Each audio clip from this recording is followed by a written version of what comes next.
Every morning, millions of people wake up to the sound of an alarm clock they didn't set with excitement, but with obligation. They rush through breakfast. They fight traffic. They sit at desks or stand on their feet for hours. They return home exhausted. And at the end of the month, they ask the same painful question: where did all the money go? If this feels familiar, you are not alone. Across the world, hard-working people are doing everything they were told would guarantee financial security. They studied hard. They got degrees. They found jobs. They showed up on time. They worked overtime. They sacrificed weekends. They tried to be responsible. And yet, they still feel behind. Savings never seem to grow fast enough. Unexpected expenses appear like uninvited guests. Promotions come slowly, bills come quickly, and the dream of financial freedom feels distant, almost mythical. This audiobook begins with a truth many people feel but rarely say out loud. Working harder does not automatically lead to wealth. Hard work is honorable. Discipline is powerful. Effort matters deeply. But hard work alone is not a financial strategy. And for many people, this realization is both shocking and liberating. Because if working harder were the answer, the hardest working people in society would be the wealthiest. But we know that isn't true. There exists a silent cycle, an invisible loop that keeps millions of people financially average, no matter how hard they try. A cycle where income rises slowly, expenses rise quickly, and stress rises constantly. A cycle where life feels like running on a treadmill that never stops. This is the cycle of average. It is not a cycle of laziness. It is not a cycle of failure. It is a cycle of unawareness. Most people were never taught how money truly works. They were taught how to earn it, but not how to grow it. They were taught how to spend it, but not how to control it. They were taught how to survive financially, but never how to become sovereign. And that word, sovereign, changes everything. Financial sovereignty is not about becoming rich overnight. It is not about flashy cars or luxury lifestyles. It is not about chasing status or impressing strangers. Financial sovereignty is about control. Control over your time. Control over your choices. Control over your future. It is the ability to make life decisions based on what matters to you, not what your bank balance forces you to accept. Imagine waking up without financial fear sitting quietly in the back of your mind. Imagine making decisions without asking, "Can I afford this?" Imagine knowing that unexpected problems won't destroy your peace of mind. Financial sovereignty is peace. It is confidence. It is security. It is freedom earned through intention and strategy. But before we talk about wealth, we must talk about the emotional cost of living without it. Financial stress is one of the most silent forms of pressure in modern life. It hides behind smiles. It sits quietly in relationships. It whispers during sleepless nights. It turns small problems into overwhelming crises. It affects how people choose careers. It affects how people choose partners. It affects how people raise children. It affects dreams, often shrinking them until they feel realistic. Many people don't chase their dreams because they believe they can't afford to. They settle. They compromise. They postpone happiness. And over time, they begin to believe that this is simply how life works. But what if it isn't? What if the cycle can be broken? What if financial stress is not a permanent life sentence, but a solvable puzzle? What if the gap between survival and freedom is not luck, but knowledge and action? This audiobook exists to answer those questions. Over the next chapters, you will discover how the wealthy think differently about money, not because they are smarter, luckier, or more deserving, but because they were exposed to different financial rules. You will learn how your childhood, environment, and beliefs quietly shaped your relationship with money. You will learn why income alone rarely creates wealth. You will learn how small, consistent actions can outperform massive, inconsistent efforts. You will learn how debt, lifestyle, inflation, and short-term thinking quietly steal decades of financial progress. You will learn how patience and long-term strategy can transform ordinary incomes into extraordinary outcomes. Most importantly, you will learn how to design a personal financial roadmap that fits your life, your goals, and your dreams. This audiobook is not about perfection, it is about progress. You don't need to start rich, you don't need to start young, you don't need to start with special advantages, you simply need to start with awareness. Because the moment you understand the rules of money, the game changes, and once the game changes, your future changes. Today can be the day you stop drifting financially and start steering intentionally. Today can be the day you stop reacting to money and start directing it. Today can be the day you begin the journey from financial survival to financial sovereignty. Let's begin. Welcome to Limitless Listening, a place where powerful ideas meet focused minds. On this channel, we bring you life-changing lessons from motivational and personal development audiobooks designed to help you grow, think smarter, and build a better future. This is your time to slow down, breathe, and invest in your mindset. Whether you're commuting, relaxing, studying, or winding down after a long day, you're in the right place. Every audiobook you hear here is created to inspire action, build confidence, and unlock your potential. So find a comfortable position, remove distractions, and allow yourself to fully absorb the ideas you're about to hear. Your journey toward growth, clarity, and financial freedom starts right now. Let's continue. Chapter 1: The Invisible Financial Trap. There is a trap that catches millions of people, and the most dangerous part is that it does not look like a trap at all. It looks normal. It looks like waking up early, working hard, paying bills, trying to stay positive, and telling yourself that next month will finally be the month things get easier. It looks like being responsible. It looks like doing what you were told to do. Get an education, find a job, work hard, pay your rent, cover your expenses, try to save a little, keep going. And yet, for so many people, life still feels tight.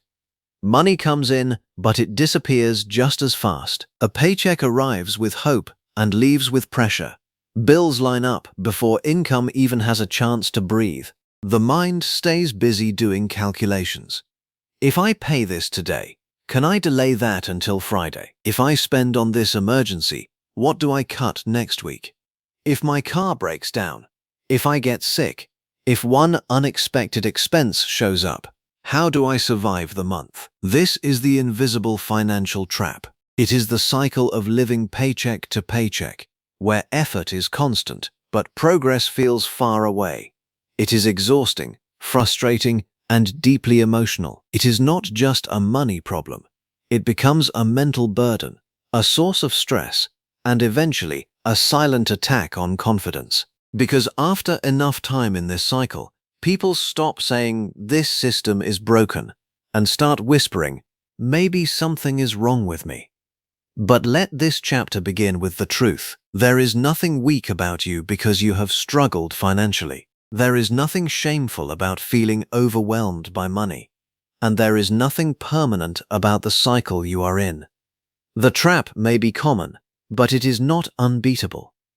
Before you can escape it, you must first learn to see it clearly. Most people think financial struggle is caused by one simple thing: not making enough money. And yes, income matters. It matters a lot. But the invisible trap is deeper than income alone. There are people who earn very little and still slowly build stability, and there are people who earn far more and still feel trapped every month. Why? Because the trap is not built from just numbers. It is built from habits, beliefs, systems, emotions, and a culture that teaches people how to earn, but rarely teaches them how to build. From an early age, Many people are trained to become consumers before they ever learn to become owners. They are taught how to work for money, but not how to direct it. They are taught to chase appearances, but not understand cash flow. They are taught to celebrate spending as freedom, while discipline is painted as deprivation. So they grow up, stepping into adult life, with responsibilities that are real, but with financial understanding that is incomplete.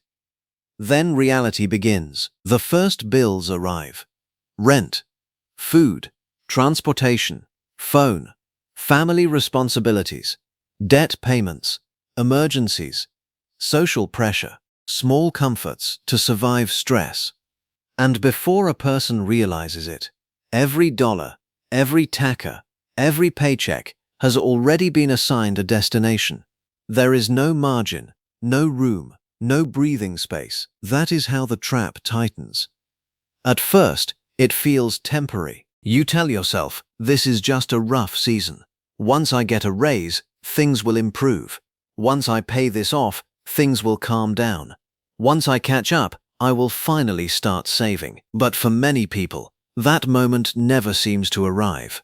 Because when income rises, expenses often rise with it.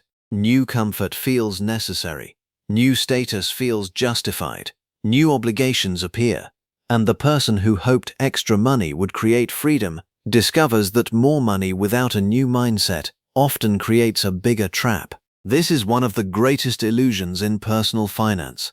Believing that a larger paycheck automatically creates a better financial life. It can help, yes. But if your habits stay the same, your stress can simply grow into a more expensive version of itself. The invisible trap survives because it feeds on normal behavior. It hides inside everyday decisions that seem harmless. A small subscription here, a convenient purchase there, a meal to reward yourself after a hard week, a loan because you are tired of waiting, a credit payment because cash is tight, a lifestyle upgrade because you finally deserve it. None of these choices seem life-changing in the moment, but over time, they begin to work together like quiet leaks in a ship. One leak may not sink you, but enough of them, ignored long enough, will slowly pull you under. And here is where the trap becomes emotional. When people are under financial pressure for long periods of time, they do not just make financial decisions, they make emotional decisions. Stress creates urgency. Urgency shortens thinking. Fear makes today feel louder than tomorrow. That is why people often spend for relief, not because they are careless, but because they are tired. Tired people want comfort. Discouraged people want reward. Overworked people want ease. Financial stress creates pain, and pain always tries to find an escape. This is why living paycheck to paycheck is so powerful. It is not only expensive in a practical sense, it is expensive mentally. It drains focus. It weakens patience. It makes long-term thinking harder. When survival is loud, strategy becomes quiet. Imagine a person trying to build a future while constantly putting out fires in the present. That person may be intelligent. That person may be disciplined in many areas of life. That person may be deeply hardworking. But if every month is a financial emergency, then life becomes reactive. And reactive living makes wealth building almost impossible, because wealth is usually built in calm, deliberate, repeated decisions. Wealth is built when you have the ability to think beyond this week, beyond this bill, beyond this moment of panic. Wealth grows when there is margin between what comes in and what goes out. It grows when money is given direction before emotion gets hold of it. It grows when spending stops being automatic and starts becoming intentional. The truth is, most people do not fall into the paycheck-to-paycheck cycle because they are lazy. They fall into it because nobody taught them how to escape it. They inherited financial patterns, social expectations, and emotional habits that made struggle feel normal. If you grow up watching people survive rather than build, survival becomes your model. If everyone around you believes debt is normal, stress is normal, and financial chaos is normal, then you may never question the cycle. You may think adulthood simply feels like this. But normal does not mean healthy. Normal does not mean wise. And normal does not mean you must accept it forever. There comes a moment in every transformation when a person stops saying, "This is just how life is," and starts saying, "There has to be another way." That moment matters, because the first step out of the invisible trap is awareness. You cannot defeat what you keep excusing. You cannot change what you refuse to examine. Financial freedom begins the moment you stop living on autopilot and start looking honestly at your patterns. Where is your money actually going? What are you spending to impress others? What are you buying to soothe stress? What habits are keeping you comfortable for a day but trapped for a year? What beliefs have you accepted without question? Do you believe rich people are greedy, so part of you pushes money away? Do you believe budgeting is restrictive, so you avoid it? Do you believe you need to look successful before you become stable? Do you believe one day a miracle will save you, so you never build systems that will? These questions are powerful because financial traps are rarely only external. Many of them are internal. They live in the stories people tell themselves. Some people say, "I'm just bad with money." No, you may be untrained with money. That can change. Some say, "I'll never get ahead." No, you may have been repeating a system that keeps you behind. That can change too. Some say, "This is just my reality." Maybe it is your current reality. But current is not final. That distinction can save a life, because hopelessness is one of the deepest forms of poverty. The moment a person believes nothing can change, they stop looking for exits. They stop learning. They stop adjusting. They stop trying to create margin. And the trap does not need chains when discouragement is doing the work for it. So let this chapter speak directly to the person who feels tired. The trap is real, but so is your power. You may not be able to change your whole financial life in 1 week, but you can change your direction in one decision. You can begin by noticing, by tracking, by telling the truth, by cutting one leak, by refusing one unnecessary expense, by saving one small amount, by learning one new principle, by replacing shame with strategy. Never underestimate small shifts made consistently. The person living paycheck to paycheck often believes only dramatic change can rescue them. A huge raise, a lucky break, a sudden opportunity. And yes, big changes can help. But lasting change is usually built through smaller choices repeated until they become identity. The person who was once careless becomes conscious. The person who once avoided numbers begins to face them. The person who once spent emotionally learns to pause. The person who once lived in reaction builds a plan. And little by little, life begins to change. At first, the progress may seem invisible. That is important to understand. The trap forms invisibly, and often the escape begins invisibly too. It begins in private. In discipline nobody applauds. In saying no when nobody is watching. In staying home when others are spending. In building an emergency fund that seems too small to matter, until one day it matters deeply. In learning patience in a world addicted to immediate pleasure. This is where financial transformation becomes more than math. It becomes character. Because escaping the trap requires courage. Courage to be different, courage to disappoint social expectations, courage to admit past mistakes, courage to stop pretending, courage to choose long-term peace over short-term image. Many people stay broke because they are trying to look like they are not broke. That sentence may sting, but it is true. The pressure to appear successful has buried countless futures. People buy things they cannot afford to impress people who are not paying their bills. They chase symbols of wealth instead of building the substance of it. They protect an image while losing their peace. Real financial power is quieter than most people think. It is not always flashy. It is not always visible. Sometimes it looks like restraint. Sometimes it looks like saying no. Sometimes it looks like driving the older car, skipping the status purchase, ignoring the crowd, and building a foundation nobody sees. But one day, that invisible foundation becomes visible freedom. One day, the person who learned to manage a little can be trusted with more. One day, the person who built discipline gains options. One day, the person who used to panic at every expense begins to feel control. And control changes everything. Because when money stops controlling your emotions stop controlling your money. That is a turning point.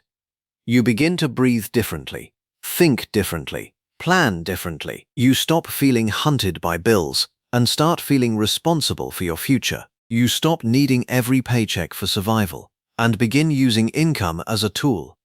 You stop asking, "How do I get through this month?" and start asking, "How do I build the next 5 years?" That is the mindset shift that breaks the invisible trap. Not perfection, not instant wealth, not magical thinking, just a new way of seeing money and a new way of seeing yourself. You are not merely someone trying to survive another month. You are someone capable of learning stewardship, someone capable of discipline, someone capable of building stability, someone capable of breaking patterns that may have existed in your family or in your life for years. And maybe that is the most powerful truth of all. The invisible financial trap is inherited by many, but it does not have to be passed on by you. You can be the turning point. You can be the person who says, "It stops here." The stress may stop here. The confusion may stop here. The denial may stop here. The cycle may stop here. Because once you see the trap, you no longer have to keep walking deeper into it. You can turn, you can learn, you can build, you can rise. And that rise begins with awareness. It begins with honesty. It begins with the refusal to keep calling bondage normal. So as this chapter closes, remember this: living paycheck to paycheck is not just a financial condition. It is often a silent system of habits, beliefs, and pressures that keep people running without moving. But systems can be broken, patterns can be rewritten, and a life that feels trapped today can become a life of peace, strength, and freedom tomorrow. This chapter is not the end of the story. It is the awakening. You are not powerless. You are not behind forever. You are not destined to remain in survival mode. You are simply standing at the point where truth meets change. And from this point forward, everything can begin to look different. Chapter 2: Rewriting Your Money Story. Long before you ever earned your first paycheck, you were already learning about money. You may not have realized it at the time. Nobody may have sat you down and said, "Today I am going to teach you your lifelong relationship with wealth."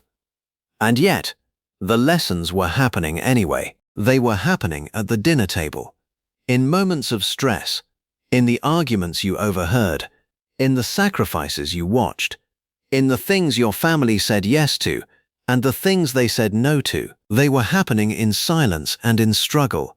They were happening in celebration and in fear. That is how a money story begins. A money story is the invisible script that shapes how you think, feel, and behave around money. It is the collection of beliefs you carry, often without question, about what money means, who gets to have it, how hard it is to earn, whether it stays or disappears, whether it brings peace or problems, whether it is something to control or something to fear. And for many people, the most important thing to understand is this: your financial behavior did not appear out of nowhere. It was built, it was shaped, it was repeated, and because it was learned, it can also be rewritten. This matters deeply because most people try to change their finances by changing only their actions. They tell themselves to budget better, save more, spend less, or work harder. Those actions matter, of course, But if the beliefs underneath remain unchanged, old patterns keep finding their way back. A person can make a plan in the morning and break it by evening if the deeper story in their mind still whispers the same old messages. Money slips through the hands of people who do not feel safe holding it. Opportunities are avoided by people who secretly believe wealth is not for them. Savings are destroyed by people who feel guilty keeping what they earn, and success is often sabotaged by people who have never rewritten the inner script that tells them struggle is normal and peace is suspicious. That is why this chapter matters. Because if you want to change your financial life, you must eventually face the story behind it. Think back for a moment to the environment that raised you. What did you hear about money growing up?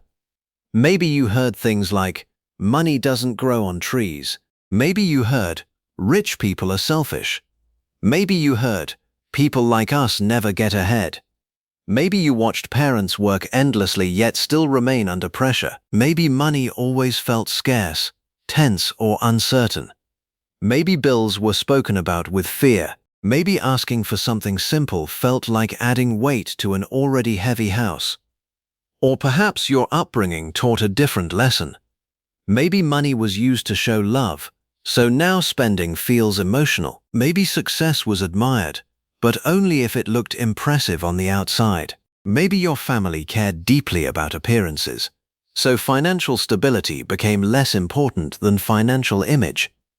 Maybe you learned to buy respect before you learned to build wealth. No matter what your background was, it left traces. And those traces still influence your choices. A child who grows up hearing that there is never enough often becomes an adult who either clings tightly to money or spends it quickly out of fear that it will disappear anyway. A child who watches money create conflict may grow up avoiding financial conversations completely. A child who grows up around financial chaos may come to believe that stress is simply part of adult life. A child who never sees thoughtful saving or wise investing may become an adult who earns money but never quite knows how to make it stay. This is not about blame. It is about awareness. Blaming the past keeps you stuck in it. Understanding the past gives you the power to outgrow it.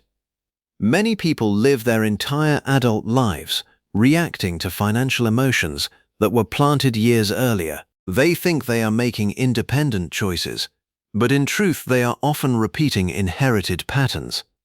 They say yes too quickly because they were raised to please. They overspend because they were deprived and now want to feel powerful. They hide from numbers because numbers once meant bad news. They stay small because success feels unfamiliar. They reject wealth because they associate it with pride or corruption. What looks like poor financial behavior on the surface is often unresolved financial identity underneath. That is why two people can earn the same amount of money and handle it in completely different ways. One sees money as a tool. The other sees it as a threat. One sees it as responsibility. The other sees it as escape.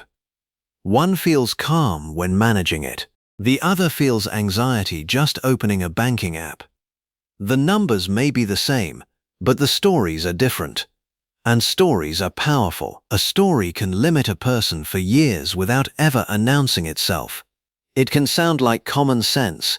It can sound like truth. It can sound like personality. It can sound like, I'm just not good with money. It can sound like, I'll always struggle. It can sound like, people like me don't become wealthy. It can sound like, if I have more, people will expect more. It can sound like, I have to spend it now, because who knows what tomorrow brings. But those are not permanent truths. They are learned beliefs. And learned beliefs can be challenged. Imagine a person who grew up in a household where money was always tight. Every purchase had tension. Every bill felt heavy. Every setback felt dangerous. That child might grow up carrying a deep fear of not having enough. Even after becoming an adult and earning a decent income, that fear can remain. It might show up as hoarding money but never enjoying life, or the exact opposite. It might show up as impulsive spending, because deep down the person believes money never stays anyway. Same wound, different expression. Now imagine someone who grew up watching people admire wealth from a distance, but criticize it up close. They were taught, directly or indirectly, that wealthy people are arrogant, dishonest, or cold. That person may grow up saying they want financial freedom, while unconsciously pushing away the very habits and identity that could help create it. Why? Because part of them believes becoming wealthy means becoming someone bad. This is the hidden power of your money story. It affects not only what you do, but what you allow yourself to become. And here is the beautiful truth. Awareness begins to loosen the grip. The moment you notice a pattern, it is no longer controlling you from the shadows. You can begin asking better questions. What did I learn about money when I was young? What did I watch adults around me do with money? Did I learn fear, guilt, stress, avoidance, pride, secrecy, or wisdom? Do I feel worthy of financial stability, or do I secretly feel that struggle is my natural state? When I spend, what emotion am I often chasing? When I avoid money matters, what emotion am I trying to escape? These questions are not meant to shame you, they are meant to wake you up. Because the goal is not just to earn more. The goal is to become someone who can hold, manage, grow and direct money with peace and purpose. And that transformation begins inside. One of the hardest truths to accept is that many people are not really living from present-day wisdom. They are living from old emotional programming. A grown adult can still be making financial decisions from the fears of a younger self. A person can have more income than ever before and still feel as powerless as they did in childhood. A person can have opportunity in front of them and still hesitate because their inner story says, "This is not for us." That sentence, "This is not for us," has quietly stolen countless futures. Not for us. Not for people like me. Not for my family. Not from where I came from. Not with my background. Not in this economy. Not in this season of life. But history changes when someone decides to challenge that voice. Someone decides that the patterns may have been inherited, but they will not be preserved. Someone decides that love for family does not require repeating family limitations. Someone decides that respect for the past does not mean surrendering the future. That is what rewriting your money story really is. It is not pretending your upbringing did not affect you. It is not denying pain. It is not acting as if deep patterns disappear overnight. It is choosing a new script on purpose. It is saying, maybe this is what I learned, but it is not what I must live by forever. That kind of decision is powerful. It changes the way you earn. It changes the way you spend. It changes the way you save. It changes the way you respond to pressure. Most of all, it changes the way you see yourself. Because every money story carries an identity story. If your money story says, "There is never enough," your identity may become anxious and reactive. If your money story says, "I must look successful," your identity may become performative and image-driven. If your money story says, "Money is dangerous," your identity may become hesitant and self-sabotaging. But when your new story begins to say, "I am capable of learning wealth," everything starts shifting. You begin to move differently. You stop treating money like a mystery and start treating it like a responsibility. You stop avoiding financial truth and start facing it with maturity. You stop using your past as a prison and start using it as perspective. You stop saying, "This is just how I am," and start saying, "This is what I practiced, and I can practice something new." That is freedom. Not instant riches, not perfection. Freedom. Real freedom begins the moment you understand that your current financial habits may be deeply familiar, but they are not fixed. A person who once feared money can learn stewardship. A person who once wasted money can learn discipline. A person who once felt ashamed can learn confidence. A person who once repeated scarcity can learn abundance. Not reckless abundance, but grounded, wise, purposeful abundance. And make no mistake, rewriting your story takes repetition. Old beliefs do not leave quietly. They return in moments of stress. They whisper during hard months. They show up when temptation arrives or when fear grows louder. That is why a new money story must be practiced consistently until it becomes more believable than the old one. You may need to say to yourself again and again, "Managing money is a skill, and I can build it." You may need to remind yourself, "I do not have to spend to feel valuable." You may need to repeat, "Financial peace is possible for me." You may need to decide, "I can honor where I came from without staying limited by it." This is not empty motivation. This is internal rebuilding. Every strong financial life is built twice. First in the mind, then in reality. If the mind remains trapped, reality struggles to change. But when the mind begins to shift, action follows. You begin to notice spending triggers. You begin to challenge inherited beliefs. You begin to separate your worth from your wallet. You begin to create new habits that align with the person you are becoming, not the patterns you are escaping. And slowly, something beautiful happens. Money stops being only a source of fear and starts becoming a tool for alignment. You use it to create stability. You use it to reduce chaos. You use it to support your values. You use it to serve your future. You use it with intention instead of emotion. That is when the story starts changing. Not when everything is perfect. Not when your income suddenly doubles. Not when life becomes easy. The story changes when you do. There is a quiet courage in becoming the first person in your family or your circle to think differently about money. It can feel lonely at times. People may not understand your restraint. They may question your choices. They may keep spending to impress while you are learning to build in private. They may call your discipline boring. They may not see what you see yet, but one day, the results will speak. One day, your peace will speak. One day, your stability will speak. One day, your options will speak. One day, the cycle you refuse to repeat will speak louder than any explanation. And maybe that is part of your purpose. Maybe you are not only meant to change your own life. Maybe you are meant to change the story that comes after you. Because rewritten money stories do not stop with one person. They reach children. They shape families. They alter what becomes normal in a home. They create calmer conversations, wiser decisions, healthier examples, and a future built with more clarity than fear. That is how transformation spreads. One person chooses awareness. One person chooses healing. One person chooses discipline. One person chooses a new script. And from that choice, a new legacy begins. So if your past has shaped your financial behavior, do not be discouraged. That is not the end of the story.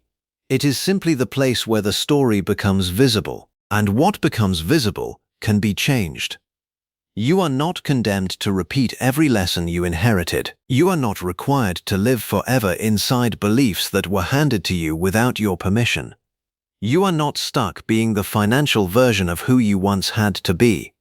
You can learn, you can heal, you can rebuild, you can rewrite. Let this chapter leave you with this truth. Your money story may explain you, but it does not have to define you. Yes, upbringing matters.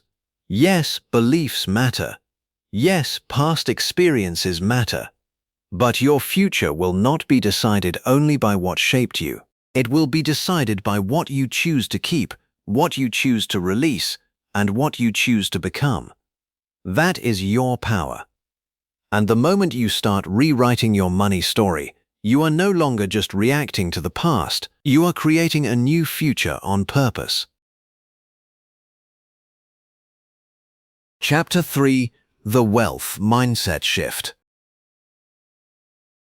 Most people are never taught to build wealth. They are taught to earn. They are taught to spend. They are taught to survive. But building is different. Building requires a new way of thinking. It requires a new relationship with time, discipline, and desire. It asks a person to stop living only for the next purchase, the next payday, the next temporary reward, and start living for something greater, something slower, stronger, and far more lasting. That is the wealth mindset shift. It is the moment a person stops thinking like a consumer and starts thinking like a builder. This shift changes everything, because consumers and builders do not just do different things with money. They see life differently. They make decisions differently. They define success differently. Even when they stand in the same store, earn the same income, or live in the same world, their inner direction is not the same. The consumer asks, "What can I enjoy now?" The builder asks, "What can I create that lasts?" The consumer sees money as something to use quickly. The builder sees money as a tool to multiply slowly. The consumer is focused on appearance. The builder is focused on foundation. And the difference between those two ways of living becomes the difference between a life that constantly leaks and a life that steadily rises. The truth is, the world is designed to train people into consumption.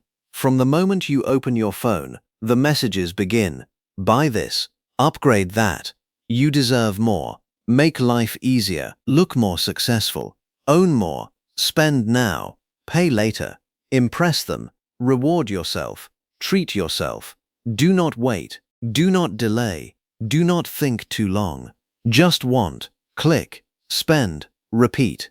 That voice is everywhere, and over time, if a person is not careful, they begin to believe that the purpose of money is to be spent the moment it arrives. They begin to measure progress by what they can buy rather than what they can build. Their joy becomes tied to acquisition. Their identity becomes tied to ownership. And because consumption brings quick emotion, it starts to feel like movement, even when it is creating no real progress at all. That is one of the greatest financial illusions in modern life. Confusing activity with advancement. Buying something feels like a step. Upgrading feels like growth. Owning more feels like success. But many people are moving financially without actually moving forward. A builder learns to see through that illusion. A builder understands that wealth is not about how much money passes through your hands. It is about how much value you keep, direct, grow, and protect over time. A builder knows that a paycheck alone is not wealth. A paycheck is potential. Wealth begins when that potential is handled with intention. This is where the mindset shift begins. It begins when a person starts asking different questions. Not, "What can I afford this month?" but, "What kind of life am I building?" Not, "How can I enjoy my income right now?" but, "How can I make today's income strengthen tomorrow's freedom?" Not, "How do I look successful?" but, "How do I become stable, capable, and powerful over time?" These questions matter because your questions shape your focus, and your focus shapes your future. A consumer is trained to think in moments. A builder is trained to think in seasons. A consumer sees a bonus and imagines spending. A builder sees a bonus and imagines leverage. A consumer sees extra income as permission. A builder sees extra income as opportunity. That does not mean builders never enjoy life. It does not mean they become cold, joyless, or obsessed with money. It means they understand order. They understand that when money is always consumed, it cannot become a foundation, and without foundation, life stays fragile. Imagine two people receiving the same amount of income every month.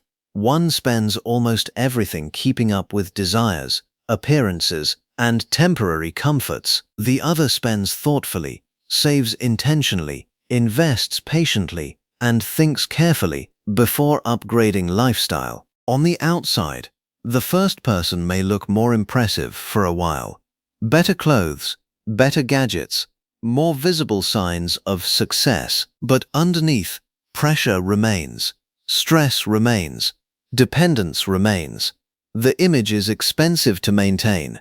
The second person may look ordinary at first, maybe even too cautious in the eyes of others. But something powerful is happening in private. Stability is growing, margin is growing, options are growing, strength is growing, and one day, what was invisible becomes undeniable. That is the power of building. Builders understand something consumers often forget. Every financial decision is not just about money, it is about identity. Every choice says something about the kind of person you are becoming. When you delay a purchase to strengthen your future, you are not just saving money, you are becoming disciplined. When you invest instead of impress, you are not just growing numbers, you are becoming wise. When you refuse to buy status you cannot afford, you are not just avoiding debt, you are becoming grounded. And that kind of transformation is bigger than finance. It changes the way you carry yourself through life. The wealth mindset is not simply a technique. It is a way of seeing. It is the ability to look beyond immediate emotion and recognize long-term consequence. It is the maturity to understand that not everything you can buy is worth buying. It is the strength to say no to what feels good now so you can say yes to what matters later. That kind of thinking is rare, and because it is rare, it is powerful. Many people are surrounded by a culture of consumption so strong that building feels unnatural at first. When everyone around you is upgrading, showing off, spending freely, and celebrating instant gratification, discipline can feel lonely. Restraint can feel invisible. Patience can feel unrewarded. You may wonder if you are missing out. You may feel pressure to participate in a lifestyle that looks exciting on the surface.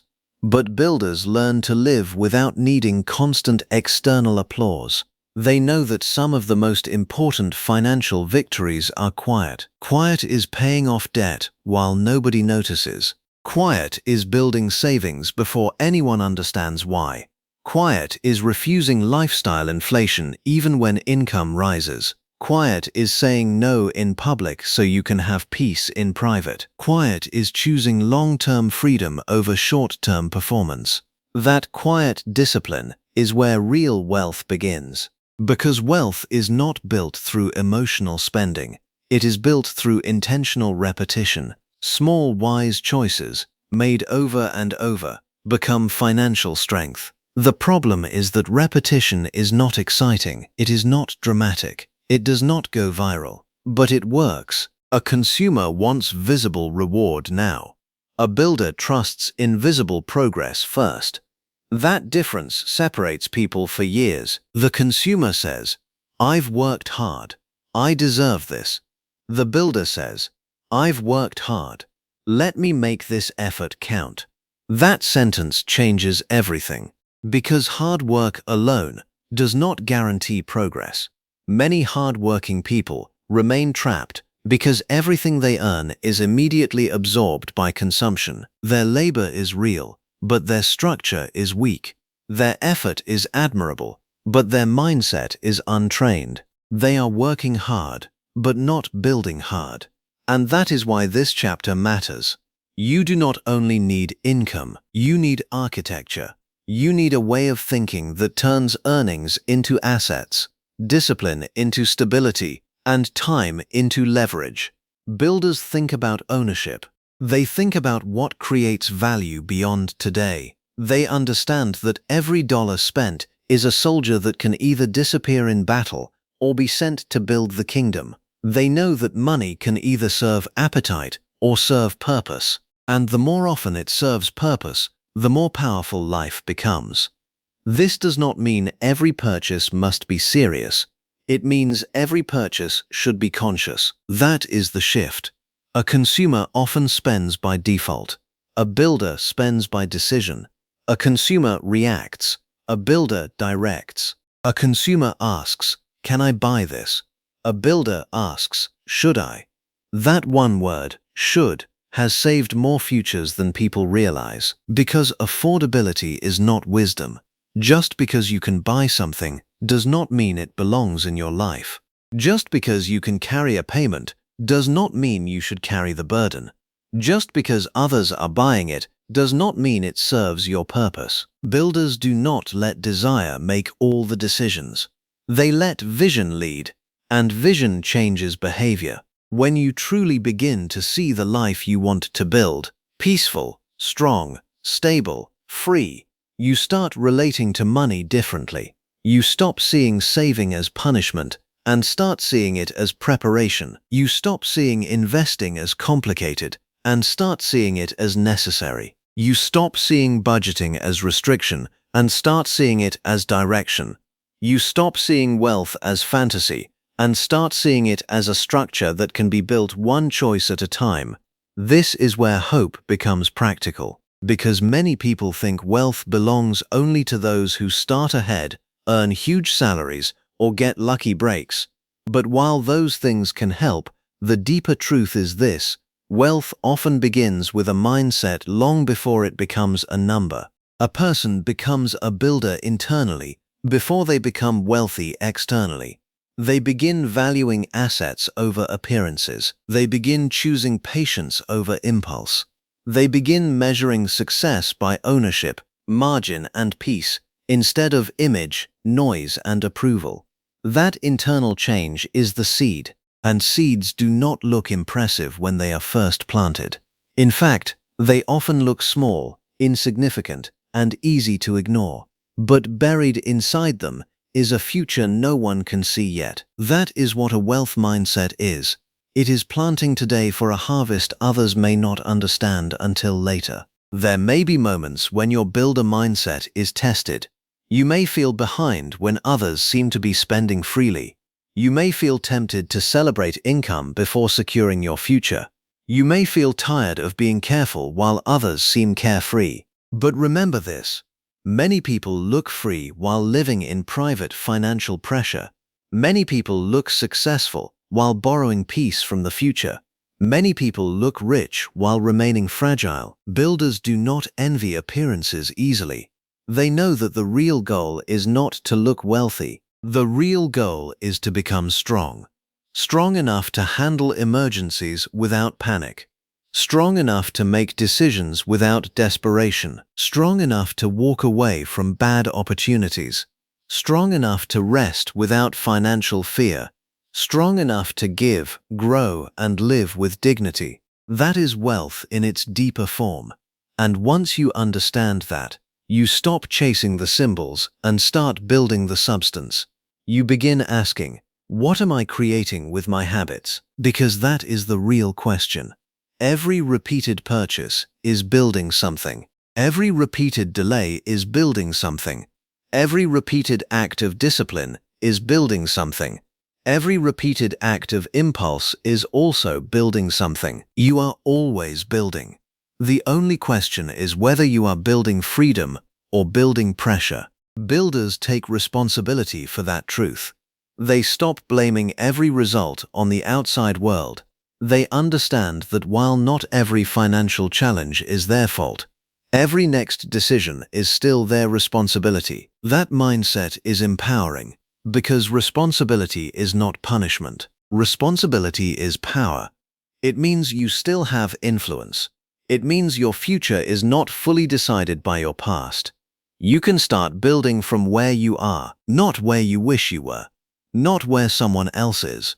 From where you are, you can begin with one wiser choice, one intentional budget, one delayed impulse, one growing savings habit, one investment in your future, one decision to stop performing and start preparing. That is how builders rise, not in one giant leap, but through a series of meaningful choices that slowly reshape identity and outcome. Over time, the builder becomes calm where others are reactive, focused where others are distracted, patient where others are impulsive, purposeful where others are easily pulled by trends. And that steadiness becomes a kind of power, Because the wealth mindset is not really about money alone. It is about becoming the kind of person who can build anything with intention. Money simply reveals the pattern. If you can learn to build financially, you can learn to build in other areas too. Your character, your health, your relationships, your future. You become less driven by temporary feeling and more directed by long-term purpose. You become someone who understands that real success is not found in random bursts of excitement. It is created through consistent acts of construction, brick by brick, choice by choice, season by season. That is how builders live. So let this chapter leave you with a clear truth. The wealth mindset shift begins the moment you stop asking how to consume more and start asking how to create more peace, create more stability, create more ownership, create more margin, create more future. You were not born only to earn and spend. You were not meant to work hard only to remain fragile. You were not created to chase appearances while ignoring foundation. You are capable of becoming a builder of wealth, a builder of discipline, a builder of freedom, a builder of a life that grows stronger instead of merely looking bigger. And once that shift happens inside you, money is no longer just something that comes and goes. It becomes a tool in the hands of someone who finally knows how to build. Chapter 4. Mastering Income and Value Creation. One of the biggest financial misunderstandings in the world is the belief that income grows mainly because people want more money. Wanting more money is common. Almost everyone wants more money, more security, more freedom, more breathing room, more options, more peace. The desire itself is not rare. The desire is not what changes a life. What changes a life is becoming more valuable. That is the shift this chapter is about. Income does not rise just because someone needs it badly enough. It does not rise simply because someone is tired of struggling. It does not rise because life feels unfair. Income rises over time when value rises.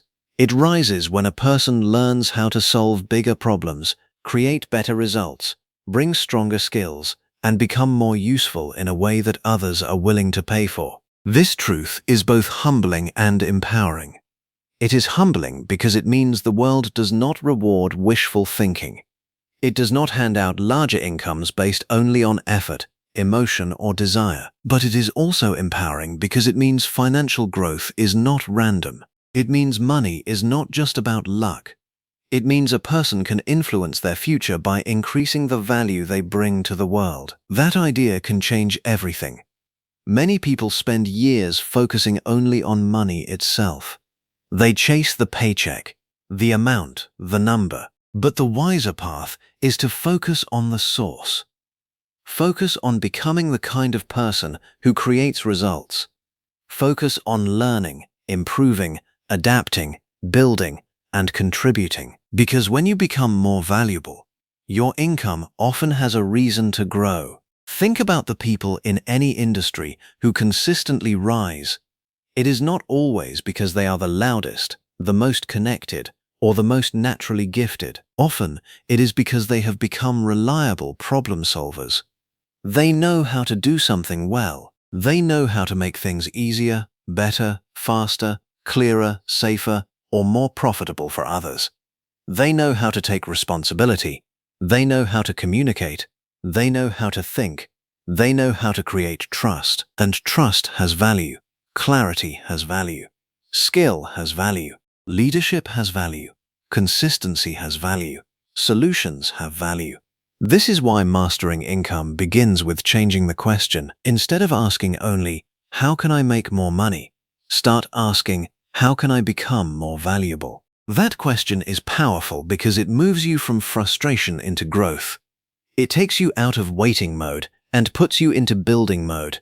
It stops you from looking at money as something to chase and teaches you to see it as something that often follows contribution.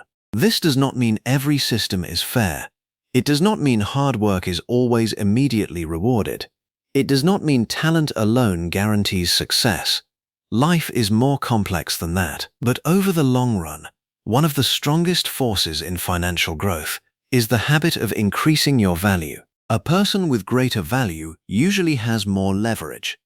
A person with more leverage usually has more opportunity. And a person with more opportunity has a better chance of increasing income. That is why this chapter matters, because many people want financial freedom without fully understanding the engine behind income growth. They hope for better pay, but they do not deepen their skill. They want better opportunities, but they do not become more prepared. They want bigger rewards, but they avoid bigger responsibility. They want more recognition, but they do not sharpen the value they bring. Then they feel stuck, confused, and discouraged. But growth begins when honesty begins. If your income has not grown the way you want, the question is not always, why is life against me? Sometimes the better question is, where can I become more useful, more skilled, more excellent, and more impactful? That question opens doors, because value creation is not limited to one profession, one background, or one social class. It shows up in every field and in every level of life. A person can create more value through technical skill, another through communication, another through leadership, another through creativity, another through reliability, another through customer service, another through problem solving, another through sales, another through teaching, another through innovation, another through building relationships and trust. In almost every case, the market rewards people who make life better, easier, clearer, faster, safer, or more profitable for others. That is value, and when you understand that, money becomes less mysterious. Income is not just about hours, it is about impact. This is why two people can work equally hard and still earn very different amounts. One may be doing work that is easier to replace, while the other has built skills that are harder to replace. One may be following instructions, while the other is solving costly problems. One may do only what is asked, while the other brings initiative, creativity, leadership, or rare competence. The difference is not always effort. Often, it is value. That truth can be difficult to hear at first, especially if you have worked incredibly hard for years, but it can also be the beginning of transformation. Because once you understand the game, you can start playing it differently. You can stop depending only on time and start developing strength. You can stop measuring your worth only by how busy you are and start measuring it by how helpful, effective, and trusted you are becoming. You can begin to build yourself into someone whose presence matters more. That is the real shift. A lot of people have been taught to think like workers only. Show up, do the task, collect the pay, repeat. There is dignity in work, and honest labor should be respected. But if a person wants income growth, they must eventually think beyond tasks and into outcomes. What outcome do you create? What problem do you solve? What result improves because you are there? What becomes more valuable because of your effort? These are builder questions. These are leader questions. These are income growth questions. The world pays attention when results improve. If you can help a business gain more customers, you create value. If you can help a team save time, you create value. If you can reduce mistakes, you create value. If you can increase sales, improve systems, build trust, communicate clearly, organize chaos, teach others, manage people well, or spot opportunities others miss, you create value. And value creation changes the way you walk through life. You stop seeing yourself as someone who just needs a raise. You start seeing yourself as someone who can become raise-worthy. That is not about pride. It is about responsibility. Responsibility says, let me become so strong in skill, so dependable in character, and so useful in results that better opportunities begin to make sense. Now, that growth does not happen in one day. It happens through intentional development. It happens when a person starts investing in their own capability. Reading, practicing, learning, observing, asking questions, improving communication, improving confidence, improving execution. Becoming someone who does not just complain about the value of the market, but learns how to serve the market better. This is one of the smartest financial decisions a person can make. Invest in becoming better. Sometimes the return comes from a promotion, sometimes from a better job, sometimes from a side income, sometimes from business, sometimes from credibility that opens doors later, sometimes from becoming the person people think of when they need something done right. But in every case, growth in value has a way of changing the future. Imagine two people at the same starting line. One spends years only doing the minimum required. The other spends those same years quietly developing skills, building discipline, learning the industry, understanding people, and becoming more capable. At first, they may look similar, same title, same income, same environment. But time reveals the difference. One remains dependent on what is offered. The other becomes prepared for what is possible. That is why value creation is so powerful. It compounds. A new skill compounds. A stronger reputation compounds. Better communication compounds. Confidence compounds. Consistency compounds. Trust compounds. And when those qualities compound, income often follows. This is also where many people make another mistake. They think value creation is only about formal education or expensive qualifications. Those things can help, but value is often built in more practical ways too. The person who communicates clearly creates value. The person who shows up consistently creates value. The person who handles customers well creates value. The person who solves problems without excuses creates value. The person who learns technology faster, adapts quicker, listens better, leads calmly, and improves systems quietly is creating value. Never underestimate how rare excellence is. Many people are average not because they lack potential, but because they stop improving too soon. They settle. They repeat the same year of growth again and again. They become comfortable with familiar ability. Then they wonder why income remains flat. But the people who rise usually remain students. They remain teachable. They remain hungry. They remain alert to what matters in their field. They ask, what is valuable here? What results are rewarded here? What skills are becoming more important? Where can I strengthen myself? Those questions lead to progress. And let us go deeper, because income is not just created by skill. It is also expanded by mindset. Some people increase skill but still shrink from opportunity because they do not believe they deserve more. They undercharge. They stay silent. They avoid negotiation. They downplay their ability. They hesitate to step into bigger rooms. They have value, but they do not carry it with confidence. So mastering income also means learning to recognize your value honestly, not arrogantly, not emotionally, not by fantasy.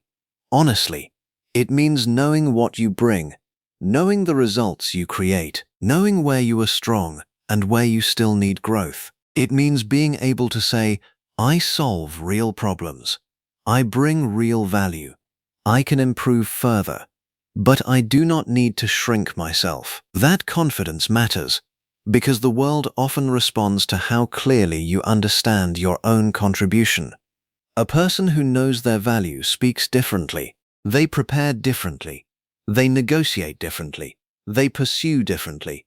They stop begging for scraps and start positioning themselves with maturity. And yet, all of this must remain grounded in service. That is important, because real value creation is not selfish. It is useful. It improves something for someone. It contributes. It helps. It strengthens. It serves a need. The more clearly you understand the needs around you, the more effectively you can create value. That is true in employment. That is true in business. That is true in freelance work. That is true in leadership. That is true in sales. That is true in any area where people exchange money for help, solutions, skill, trust, or results. Money often flows toward usefulness. So if you want more income, one of the greatest shifts you can make is to become obsessed, not with money first, but with usefulness first. Become harder to ignore, become harder to replace, become easier to trust, become stronger in execution, become sharper in judgment, become better at serving what matters. Then income has something real to attach itself to. There is also a deeper emotional truth here. Creating value restores dignity. It reminds a person that they are not powerless. Even if you are in a season where income is tight, you can still grow in capacity. You can still develop. You can still study. You can still improve. You can still prepare. You can still become stronger than your current paycheck suggests. That matters because many people let their current income define their identity. They begin to think, this is all I'm worth. But your current income is not the full measure of your future potential. It may reflect your present environment, present skill level, present positioning, or present confidence. But it does not fully define what you can become. What you become depends on what you build, and building takes intention. It takes humility to admit where you need improvement. It takes discipline to practice when nobody is watching. It takes patience to keep developing before results show up. It takes courage to pursue greater responsibility. It takes vision to understand that a stronger version of you is one of the greatest assets you will ever own. Read that again in your heart. A stronger version of you is one of the greatest assets you will ever own. Not just more money, a stronger you, a wiser you, a more skilled you, a more focused you, a more courageous you, a more valuable you. Because income can come and go, but the person who knows how to create value can rebuild. That is real power. If life knocks you down, skills help you rise. If one opportunity closes, value helps you create another. If one job ends, capability travels with you. If one path changes, usefulness opens new doors. That is why this chapter is not merely about earning more. It is about becoming more. Become the kind of person whose growth changes their financial ceiling. Become the kind of person who understands that value creation is not punishment, but opportunity. Become the kind of person who does not wait to be rescued, but prepares to be rewarded. And as this chapter closes, hold on to this truth. Income growth is rarely an accident. It is often the result of invisible preparation, repeated development, and the steady decision to become more useful over time. Stop asking only for more money. Start asking for more mastery. Mastery of skill, mastery of attitude, mastery of communication, mastery of service, mastery of discipline, mastery of results. Because when value grows, income has room to grow. And when income grows from real value, it does more than improve your finances. It increases your confidence. It expands your choices. It strengthens your future. It deepens your sense of responsibility. It reminds you that you are not trapped at your current level forever. You can grow. You can learn. You can become more. You can create more. You can earn more because you are able to offer more. That is the path. Not chasing money like a shadow, but becoming so full of value that money begins to follow the light you bring. Chapter 5. The Power of Saving and Investing. There is something beautiful about small things done with faith. A single step does not look like a journey. A single brick does not look like a house. A single drop of water does not look like a river. And a single saved coin, a single saved dollar, a single wise financial decision may not look like wealth. It may not look powerful. It may not feel dramatic. In fact, to the impatient eye, it may seem insignificant. But that is how long-term wealth begins.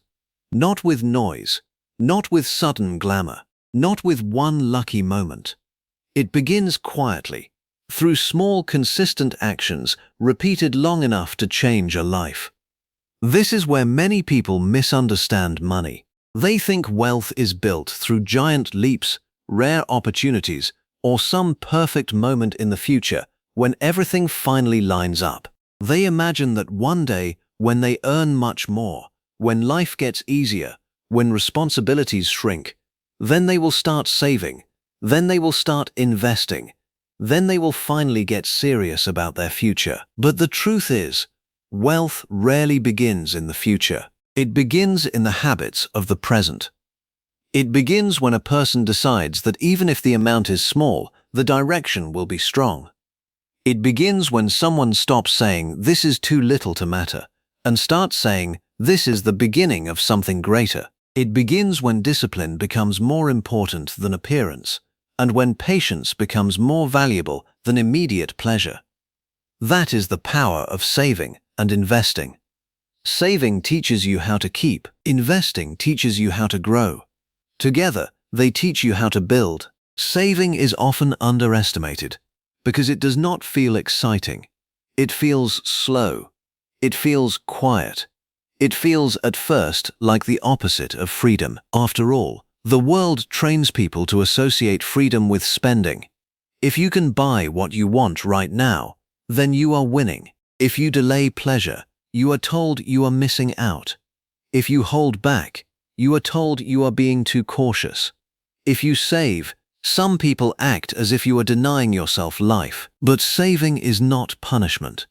Saving is self-respect. Saving is the decision to tell your future, "I care about you enough not to leave you exposed." When you save money, you are creating margin. You are creating breathing room. You are building the ability to face life without constant panic. You are saying that not every problem deserves to become a crisis. You are saying that peace matters. You are saying that preparation matters. You are refusing to let every unexpected expense turn into emotional chaos. That matters more than people realize. Because when a person has no savings, life becomes fragile. One emergency can shake everything. One medical bill, one repair, one lost job, one delayed payment, one sudden crisis can push a person into fear, debt, or desperation. It is hard to think clearly when every surprise feels like a disaster. But savings begin to change that. Even a small emergency fund begins to whisper a new message to the heart. You are not helpless. That message is powerful. It changes the way you breathe. It changes the way you plan. It changes the way you carry yourself through uncertainty. Savings do not solve every problem, but they create a foundation. They reduce vulnerability. They give you a little space between life's pressure and your emotional response. And for many people, that little space becomes the beginning of financial healing. Still, saving is only the first part of the journey. Because saving protects money, but investing teaches money to work. This is where the mindset must rise again. Many people spend years working hard for money, but never learn how to let money work for them. They trade hours for income, effort for income, energy for income. But the money that comes in is either spent immediately or left sitting without purpose. It never gets assigned a higher mission. It never gets a chance to grow beyond what the person alone can earn. That is why investing matters. Investing is the act of planting financial seeds that can grow over time. It is the decision to stop relying only on labor and start building leverage. It is the recognition that your future should not depend only on how many hours you can work, how much pressure you can tamel, or how long your energy can keep carrying the load. There must come a point when what you have built starts helping you build more. That is what investing does. It turns today's discipline into tomorrow's strength. And yet, investing often scares people because it feels unfamiliar. They think it is only for the rich, only for experts, only for people with large amounts of money. They imagine complicated language, risky decisions, and a world far away from ordinary life. So they delay. They tell themselves they will learn later. They wait until they have more. They postpone the very habit that could slowly transform their future. But long-term wealth rarely belongs only to those who start big. It often belongs to those who start early, stay steady, and remain consistent.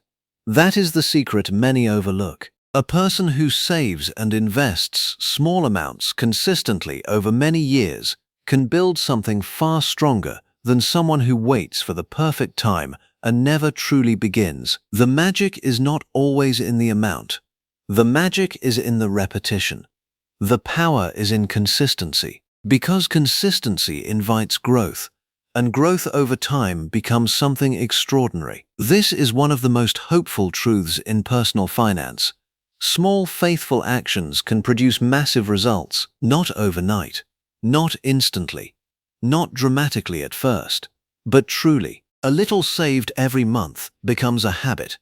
A habit becomes a lifestyle. A lifestyle becomes a foundation. A foundation becomes security, and security, combined with wise investing, becomes wealth. That is how lives change.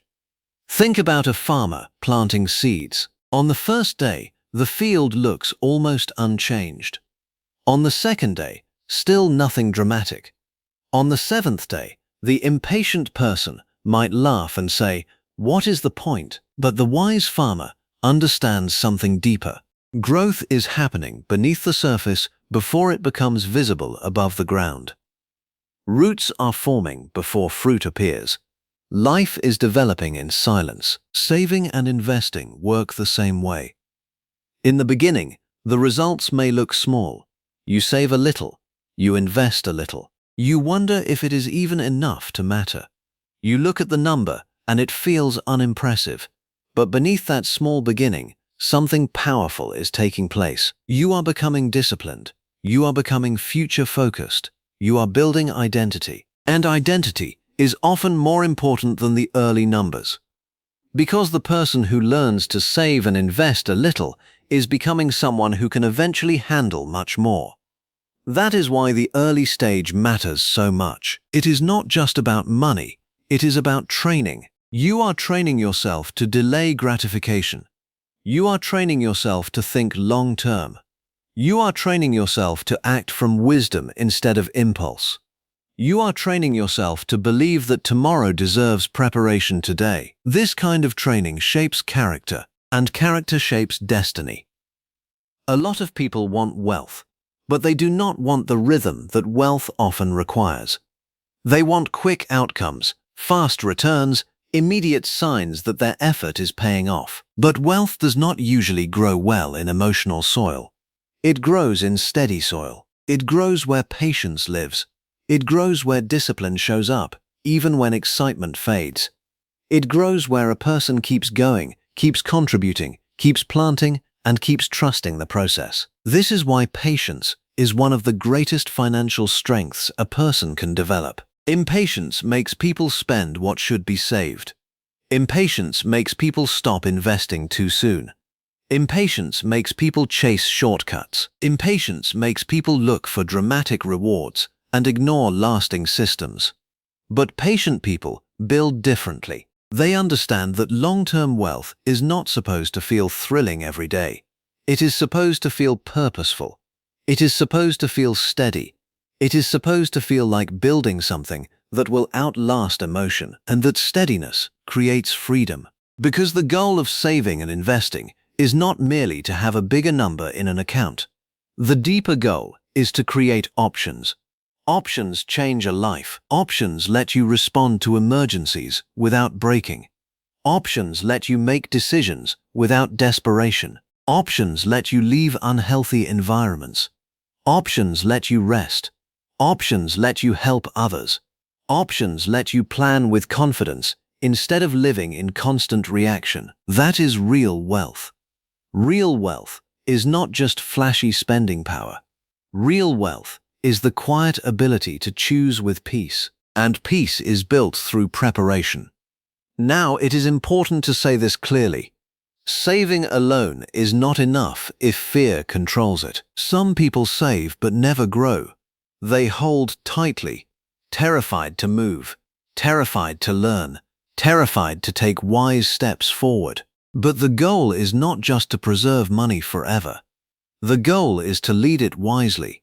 And wise leadership includes growth. That is where investing becomes so important. Investing says, I believe my future can be larger than my present. Investing says, I am willing to plant now for a harvest later. Investing says, I understand that time can become an ally. Time is one of the most powerful forces in wealth creation. People often underestimate what happens when money is given time to grow. One small action may look weak by itself, but repeated over years, strengthened by time, it becomes something remarkable. Time rewards consistency. Time multiplies patience. Time turns simple habits into profound outcomes. That is why waiting to begin can be so costly. Every year of delay is not just lost time. It is lost growth. It is lost momentum. It is lost opportunity for your money to mature. Many people think they are waiting to become ready, but in reality they are often postponing the very process that would prepare them. You do not need perfect knowledge to begin learning. You do not need a perfect amount to begin practicing. You do not need a perfect season to begin planting. You need a decision to stop treating every extra amount as something to consume. A decision to stop telling yourself that small beginnings are meaningless. A decision to honor the future with action, not just intention. That decision is powerful because once you begin, even in a small way, you interrupt an old pattern. You stop living only for the present moment. You stop allowing every paycheck to disappear without purpose. You begin assigning part of your income to protection and part of it to growth. You begin telling your money where to go instead of wondering where it went. This is how confidence grows. At first, maybe you save a little. Then you save regularly. Then you learn more. Then you begin investing wisely. Then you watch your habits strengthen. Then one day you look back and realize you are not the same person you used to be. You no longer feel helpless around money. You no longer think only from crisis. You no longer need every bit of income just to survive. You have begun to build. That word matters, build. Because saving and investing are acts of construction. They are not random acts. They are not isolated choices. They are bricks laid toward a future. Every small deposit says, I am building. Every consistent investment says, I am building. Every disciplined refusal to waste what could be planted says, I am building. And building changes identity. You stop seeing yourself as someone barely getting by. You begin seeing yourself as someone creating stability. You stop seeing yourself as someone always behind. You begin seeing yourself as someone making progress. You stop seeing wealth as something distant and mysterious. You begin seeing it as something formed through principles you can live by.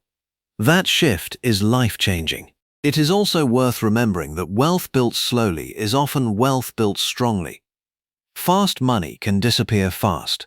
Sudden gains without wisdom can collapse under pressure, but the person who builds step by step usually develops the discipline to protect what they build. They understand the value of the process. They do not take growth for granted. They know what it cost in patience, sacrifice, and consistency. That kind of wealth carries depth. So if you ever feel discouraged because your beginning looks small, remember this. Almost every great structure once looked unimpressive in its earliest form. A foundation is not flashy. Seeds are not flashy. Daily repetition is not flashy. But over time, these are the very things that create what others later admire. Do not despise your small beginning. Do not mock your first savings habit. Do not overlook your first wise investment. Do not underestimate what repeated discipline can do over 10 years, 15 years, 20 years. The person who laughs at small beginnings usually never experiences large results. But the person who respects the process eventually sees the power hidden inside consistency. And maybe that is the deeper lesson of this chapter. Saving and investing are not only about wealth, they are about faith in the future. They are about refusing to live as if today is all there is. They are about believing that tomorrow deserves seeds, structure, and preparation. They are about becoming someone who no longer needs immediate proof to keep doing what is wise. That is maturity. That is strength. That is vision. As this chapter closes, hold on to this truth. Long-term wealth is not usually built by one giant move. It is built by small, consistent actions carried out with purpose, patience, and discipline. Save what you can. Invest what you can. Learn as you go. Stay steady. Stay humble. Stay committed. Because little by little, your habits will begin to speak. Your savings will begin to protect you. Your investments will begin to grow. Your confidence will begin to rise, and your future will begin to look different from your past. One decision at a time, 1 month at a time, one seed at a time. That is how ordinary people build extraordinary financial strength, not by waiting for a miracle, but by becoming faithful with what they already hold. And over time, that faithfulness becomes freedom. Chapter 6: Escaping Debt and Lifestyle Inflation. There are two thieves that quietly rob people of financial peace, and neither of them usually arrives wearing a mask. They often arrive looking normal. One comes disguised as convenience. The other comes disguised as success. One says, "You can have it now and pay later." The other says, "Now that you earn more, you should live bigger." Together, they create one of the most dangerous financial patterns in modern life: debt and lifestyle inflation. These two habits silently steal the future because they rarely feel destructive in the beginning. They feel manageable. They feel justified. They feel like small choices, temporary choices, harmless choices. A payment here, an upgrade there, a reward after hard work, a nicer version of something you think you deserve, a little borrowed money to solve a present problem, a little lifestyle stretch to match your new income. Nothing about it feels dramatic at first. That is why it is so dangerous. The most powerful financial traps are rarely the ones that scream. They are the ones that whisper. They become part of daily life so slowly that people stop questioning them. They start to believe that owing money is normal, that increasing expenses is natural, that every raise should immediately produce a bigger life, a newer purchase, a better image, a more expensive routine. And without realizing it, they begin running faster financially while staying in the same place. This chapter is about breaking that pattern, because debt and lifestyle inflation do more than reduce your bank balance. They reduce your freedom. They steal your ability to choose. They keep your future tied to past decisions. They force tomorrow's income to serve yesterday's impulses. And if left unchallenged long enough, they create a life that looks upgraded from the outside, but feels increasingly heavy on the inside.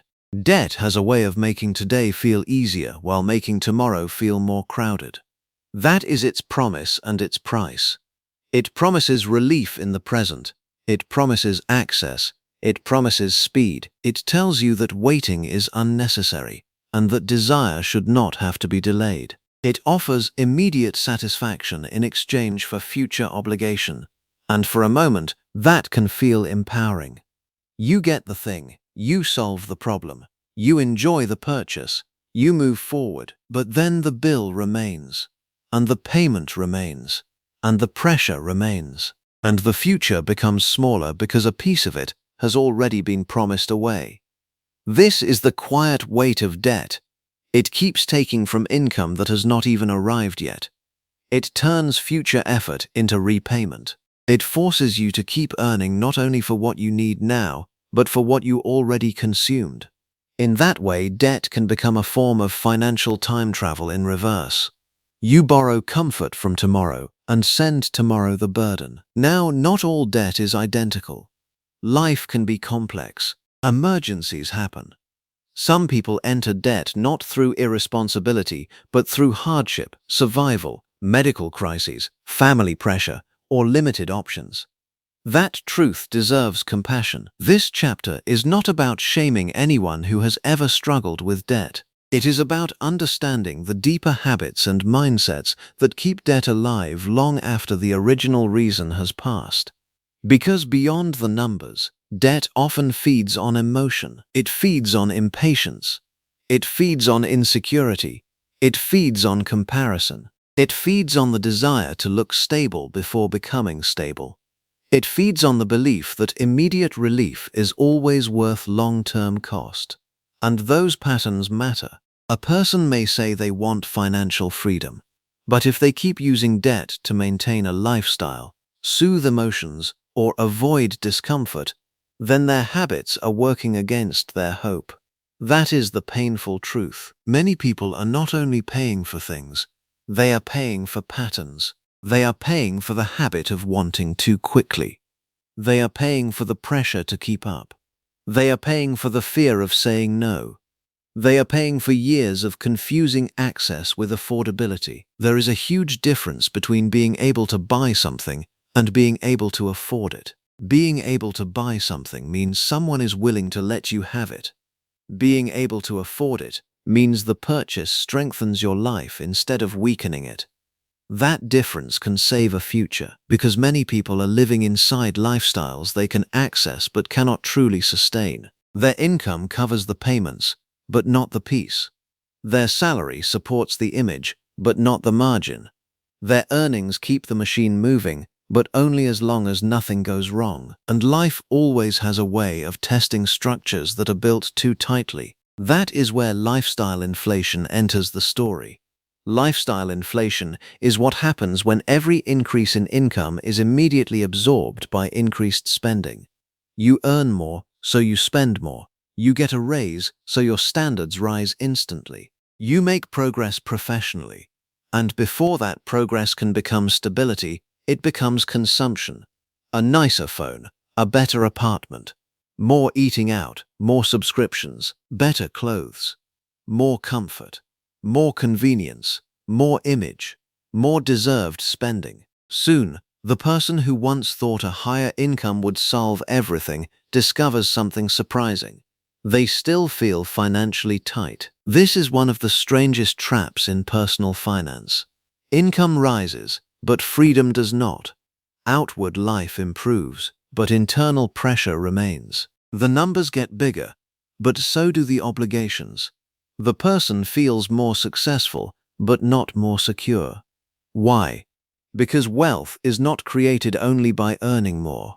It is created by keeping more, directing more, and resisting the instinct to convert every financial improvement into a lifestyle expansion.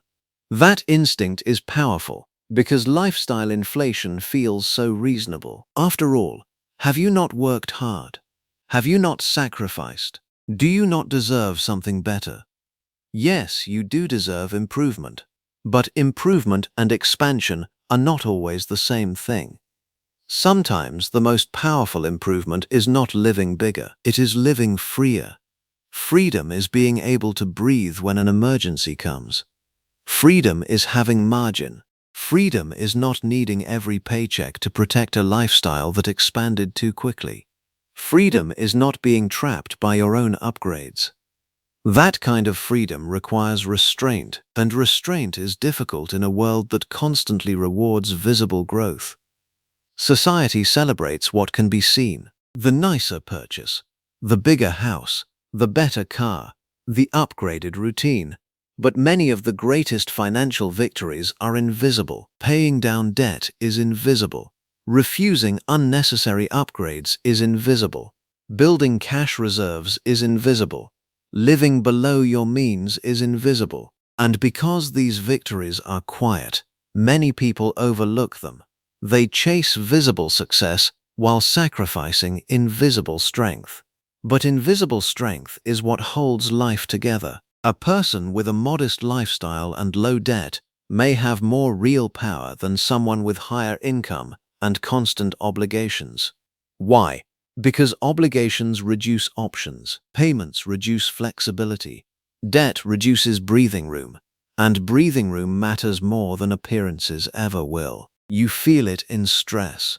You feel it in sleep. You feel it in decisions. You feel it in the way you respond to setbacks. When debt and lifestyle inflation dominate a person's life, even good opportunities can feel threatening. A job change becomes risky. A season of rest becomes impossible. A dream becomes delayed. Not because the person lacks potential, but because their fixed obligations have made them financially fragile. Fragility is expensive. That is why escaping debt and lifestyle inflation is not only about saving money. It is about reclaiming strength. It is about learning to say, just because I earn more does not mean I must spend more.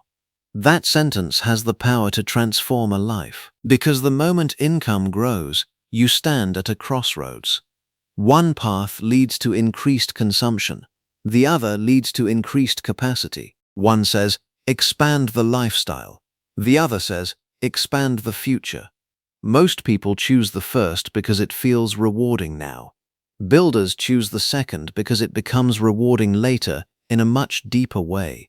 They understand that more income creates an opportunity to accelerate debt repayment, increase savings, invest more, build emergency funds, and create margin. They understand that the raise is not just a chance to upgrade life, but a chance to upgrade stability. They understand that wealth is often built in the gap between what increases and what stays controlled. That gap is where freedom lives. But to protect that gap, you must become more conscious. You must begin noticing your triggers. What makes you want to spend more when income rises? Is it comparison? Is it pressure? Is it relief after years of struggle? Is it the belief that you have finally earned the right to loosen every boundary? Is it fear that staying disciplined means you are still stuck in your old life? These questions matter because many spending habits are emotional before they are financial. A person who felt deprived for years may overspend the moment they have more, not because they are foolish, but because part of them wants to heal through consumption. A person who always felt unseen may buy status. A person who measures success through comparison may keep upgrading to avoid feeling behind. A person who carries stress may buy convenience again and again because exhaustion makes discipline feel harder. This is why escaping these habits requires more than math. It requires awareness. It requires emotional honesty. It requires a new definition of success.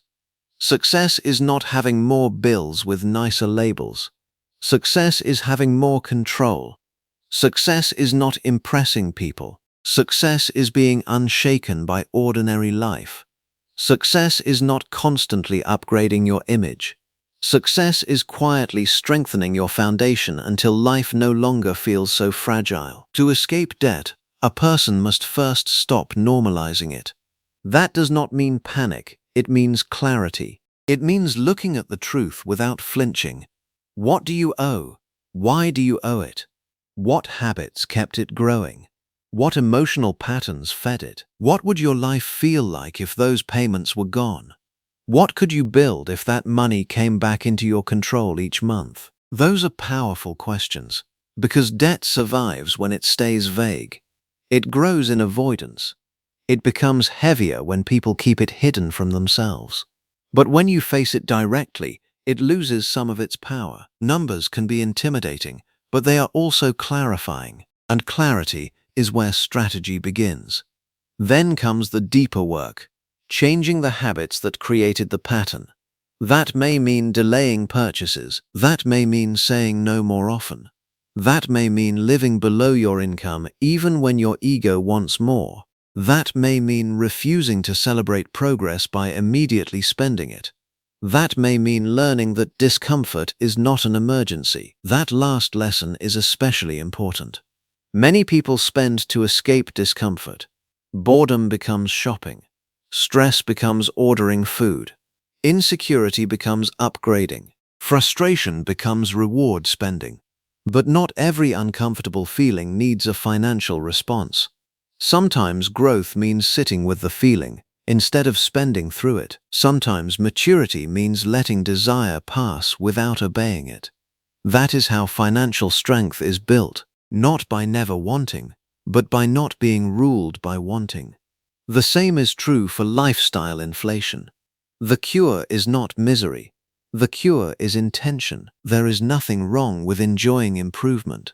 There is nothing wrong with a better life. The problem begins when lifestyle expands automatically instead of deliberately. The problem begins when every gain disappears into new normal. The problem begins when your standards rise faster than your foundation. That is why wise people learn to pause before upgrading. They ask, will this purchase improve my life or just expand my expenses? They ask, is this aligned with my values or is it driven by image? They ask, am I building peace or am I just buying proof that I am doing better? Those questions create wisdom, and wisdom protects the future. Imagine what becomes possible when debt is reduced and lifestyle is restrained. Suddenly income has room again. Money can flow towards savings, investing, learning, generosity, opportunity. Pressure begins to decrease. You stop feeling as if every month is already spoken for. You begin to recover financial oxygen. That recovery changes more than money. It changes confidence. It changes sleep. It changes decision-making. It changes how boldly you can plan. Because one of the greatest forms of confidence in life is knowing your future is not overcrowded by your past. When debt no longer dominates and lifestyle no longer expands without thought, your income begins serving your goals instead of your impulses. That is a powerful shift. You stop being a servant to payments and become a steward of possibility. And maybe that is the heart of this chapter. Debt and lifestyle inflation do not usually destroy people all at once. They do it quietly, through habits, through assumptions, through emotional spending, through automatic upgrades, through the slow surrender of margin. And because the process is gradual, the escape must also be intentional. It requires a person to wake up and say, I want freedom more than I want appearance. I want peace more than I want immediate pleasure. I want a future more than I want another unnecessary payment. That decision is not small. It is a turning point. It means you are no longer just earning. You are protecting. You are choosing. You are building. So if you have felt trapped by debt or squeezed by a lifestyle that grew faster than your wisdom, let this chapter remind you, your pattern is not your destiny. You can change direction. You can simplify. You can pay things down. You can slow the upgrades. You can rebuild margin. You can stop feeding habits that steal your future. One choice at a time. One refusal at a time. One payment at a time. One disciplined month at a time. That is how the weight begins to lift. And when it does, you will discover something the world rarely talks about. There is a special kind of joy in needing less. There is a special kind of confidence in living below your means. There is a special kind of peace in knowing your life is not being held together by borrowed money and constant upgrades. That peace is worth protecting, because in the end, real wealth is not just about how much you can acquire. It is about how much freedom you can keep. And freedom grows when debt shrinks, when lifestyle is led by purpose instead of pressure, and when your future is no longer being quietly stolen by habits you finally decided to break. Chapter 7. Multiple Streams of Income. For many people, financial life rests on a single pillar. One job, one paycheck, one source, one monthly deposit that keeps the entire structure standing. At first, that may seem normal. In fact, for most people, it is normal. You work, you earn, you pay bills, and you repeat the cycle. There is nothing wrong with honest work, and there is dignity in earning through discipline and effort. But there is also a truth that too many people discover only when life shakes them hard enough to see it. Anything built on one pillar is vulnerable. That is why relying on one income source is risky. It may feel safe because it is familiar. It may feel stable because it has been steady for a while. It may feel dependable because it has carried you this far. But the danger of one income source is not always visible during calm seasons. The danger becomes obvious when that one source weakens, stops, shrinks, or disappears. A company restructures, a manager changes, an industry slows down, a contract ends, health is interrupted, hours get reduced, technology changes the job, the economy shifts, life happens, and suddenly the one stream that felt secure is revealed to be fragile. This is not a message of fear. It is a message of awakening, because financial maturity begins when you realize that income is not just something to receive. It is something to strengthen. It is something to diversify. It is something to build with wisdom.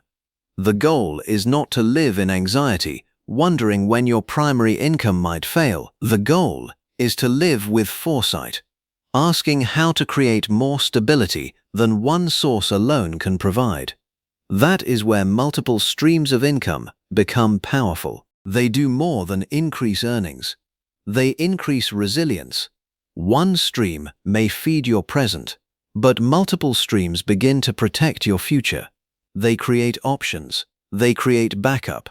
They create flexibility. They reduce the pressure placed on one job, one boss, one market, one moment, one channel of survival. They help you move from dependence towards strength, and strength matters. Because one of the deepest forms of financial stress is the feeling that everything depends on one thing. When one paycheck must carry rent, food, transport, family obligations, savings, emergencies, dreams, and every other responsibility, life becomes tight. That single source starts carrying emotional weight as well as financial weight. You begin to fear anything that could threaten it. You tolerate what you hate because losing it feels too dangerous.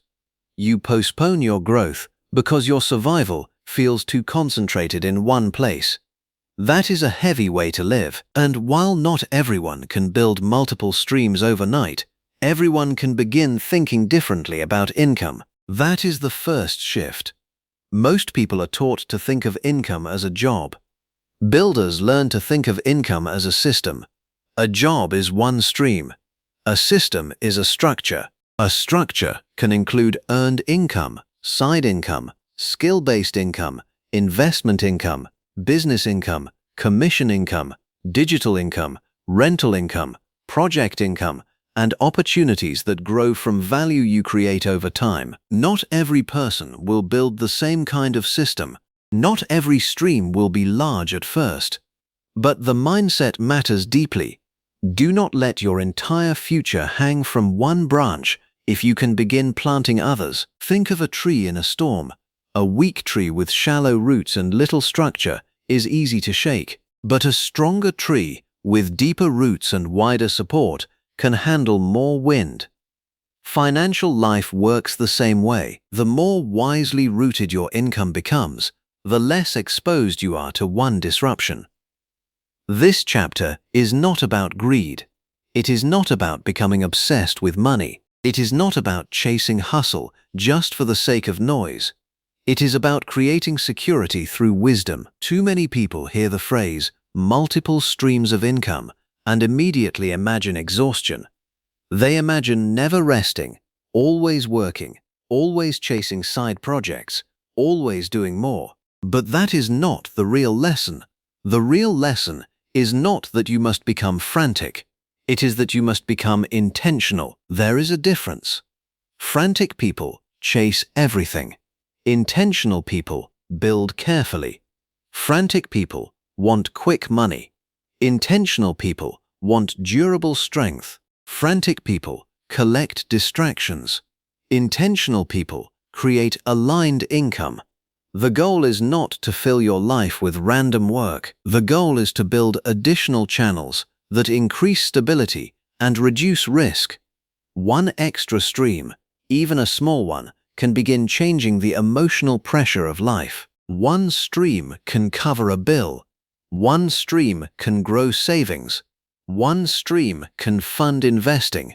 One stream can reduce dependence. One stream can become two. What starts small can grow meaningful over time. Never underestimate what a smaller stream can do when it is consistent. A lot of people ignore additional income because it does not look impressive in the beginning. It feels too little, too slow, too uncertain. But that is often how all strong things begin, quietly, modestly, in seed form. A person starts with a skill, a service, a freelance project, a side business, a commission opportunity, a small digital product, a part-time effort, an investment habit. At first, it may not change everything, but it changes direction, and direction matters. Because multiple streams are not only about more money, they are about more control. When all of your income comes from one place, your choices shrink. When income begins coming from more than one place, your decisions gain space. You can recover faster, adapt faster, breathe easier. You are no longer asking one stream to be everything. That matters in ways people often do not fully appreciate. Imagine a person with one job and no other source of income. Every unexpected threat feels bigger. A lost month feels devastating. A poor workplace feels harder to leave. A delayed salary feels terrifying. But now imagine that same person has slowly built something else. Maybe not massive, but meaningful. Perhaps a side service, perhaps commissions, perhaps tutoring, perhaps consulting, perhaps an online offer, perhaps a small investment stream. The primary income still matters, but it is no longer alone. That changes psychology. Fear begins to loosen. Confidence begins to rise. Possibility begins to appear. Why? Because dependence has started to decrease. Financial freedom is often less about a giant breakthrough and more about reducing dangerous dependence. Dependence on one salary, dependence on one employer, dependence on one client, dependence on one economic condition, dependence on one version of yourself. That last one is important. Sometimes the greatest risk is not only relying on one income source, it is relying on one skill set, one way of earning, one version of your value. The world changes. Industries evolve, technology moves, customer needs shift, and the people who stay financially strong are often the ones who keep expanding their capacity. They do not only ask, "How do I keep this job?" They also ask, "What else can I learn? What else can I offer? What else can I build?" That is the mindset of resilience. A resilient person does not panic at the idea of change because they have been preparing for change. They have been planting seeds beyond the obvious. They have been strengthening skills, building relationships, exploring opportunities, and refusing to believe that one lane is the only lane. This is where value creation and income diversification meet. Multiple streams are not magic. They are often built from usefulness, from skills, from solutions, from assets, from creativity, from effort directed with wisdom. The person who learns to communicate may be able to teach. The person who understands sales may be able to consult.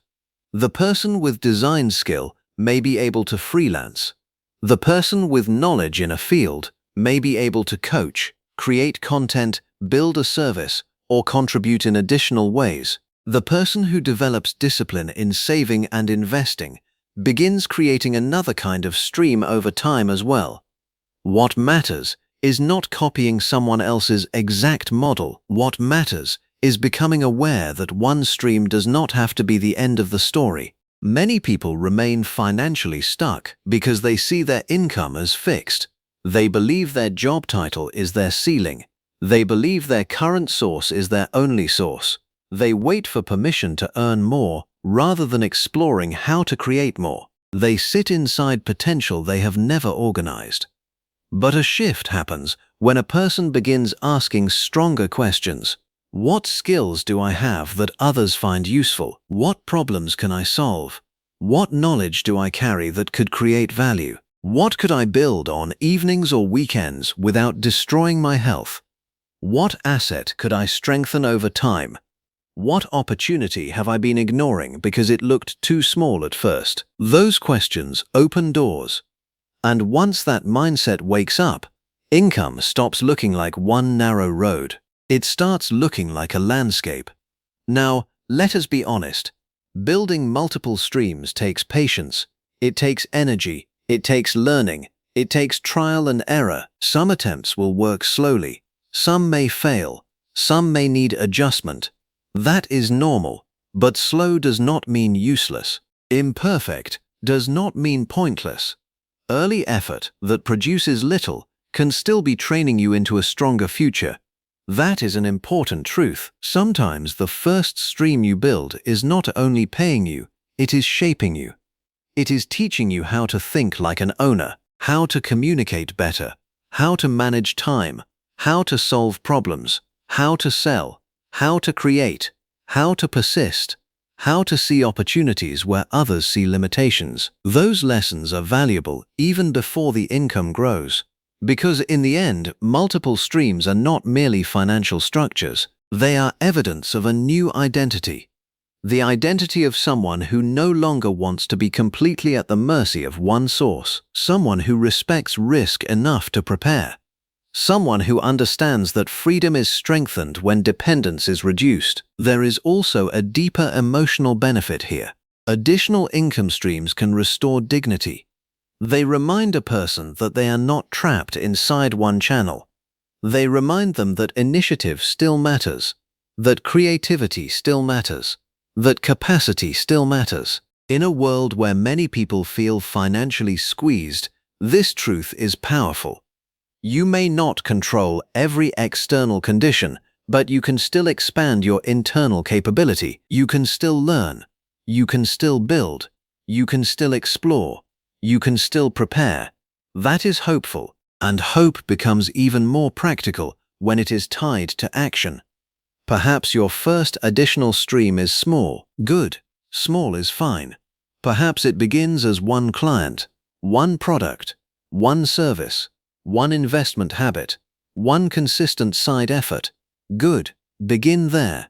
The goal is not to look impressive immediately. The goal is to stop being overly exposed.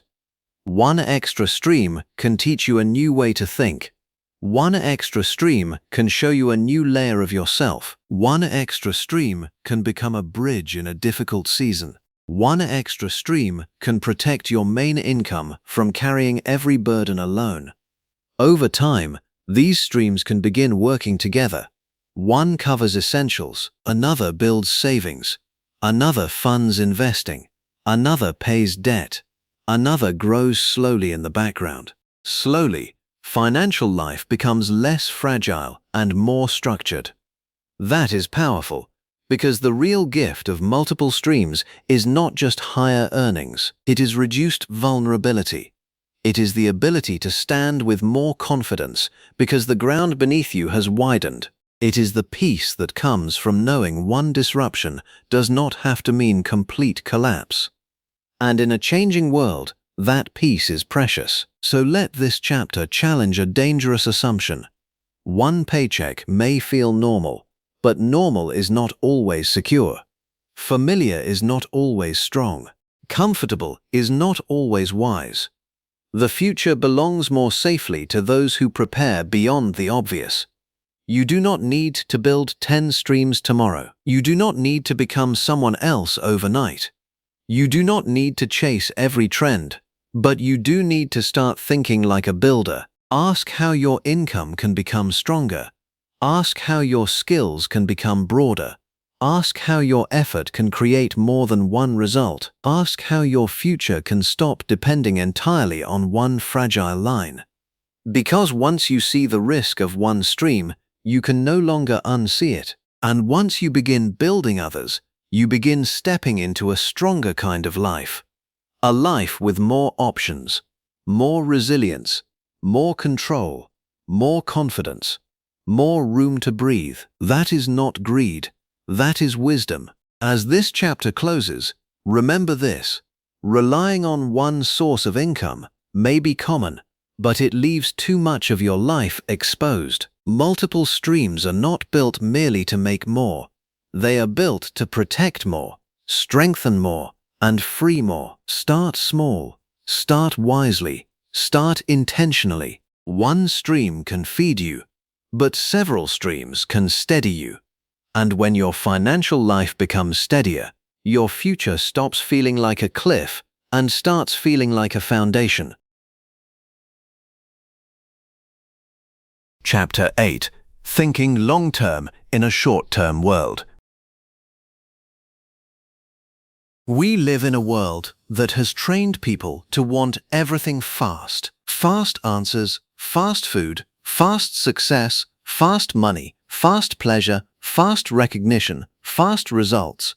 Everywhere you look, the message is the same. Now is better than later. Immediate is better than gradual. Quick is better than slow. The world rewards what is visible right away, and because of that, many people lose respect for one of the most powerful forces in any meaningful life: patience. That is why thinking long-term has become rare, and that is also why it has become so powerful. Because while the world is distracted by what happens today, tomorrow, and next week, the people who learn to think in years begin building lives that are stronger, deeper, and more stable than most can imagine.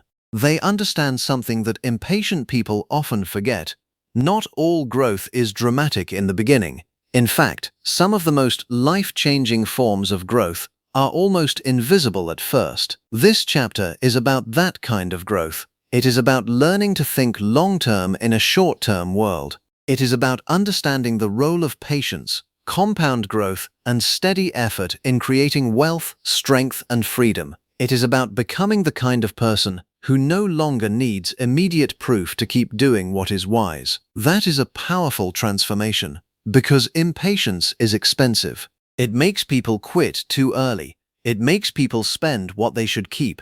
It makes people abandon good habits before those habits have time to work. It makes people chase shortcuts and ignore systems. It makes people mistake silence for failure. It makes people lose faith in the process, because the process does not clap in the first week. But the truth is, some of the greatest things in life are slow by nature. Trust is slow. Wisdom is slow. Character is slow. Mastery is slow. Health is slow. And wealth, when built well, is usually slow too.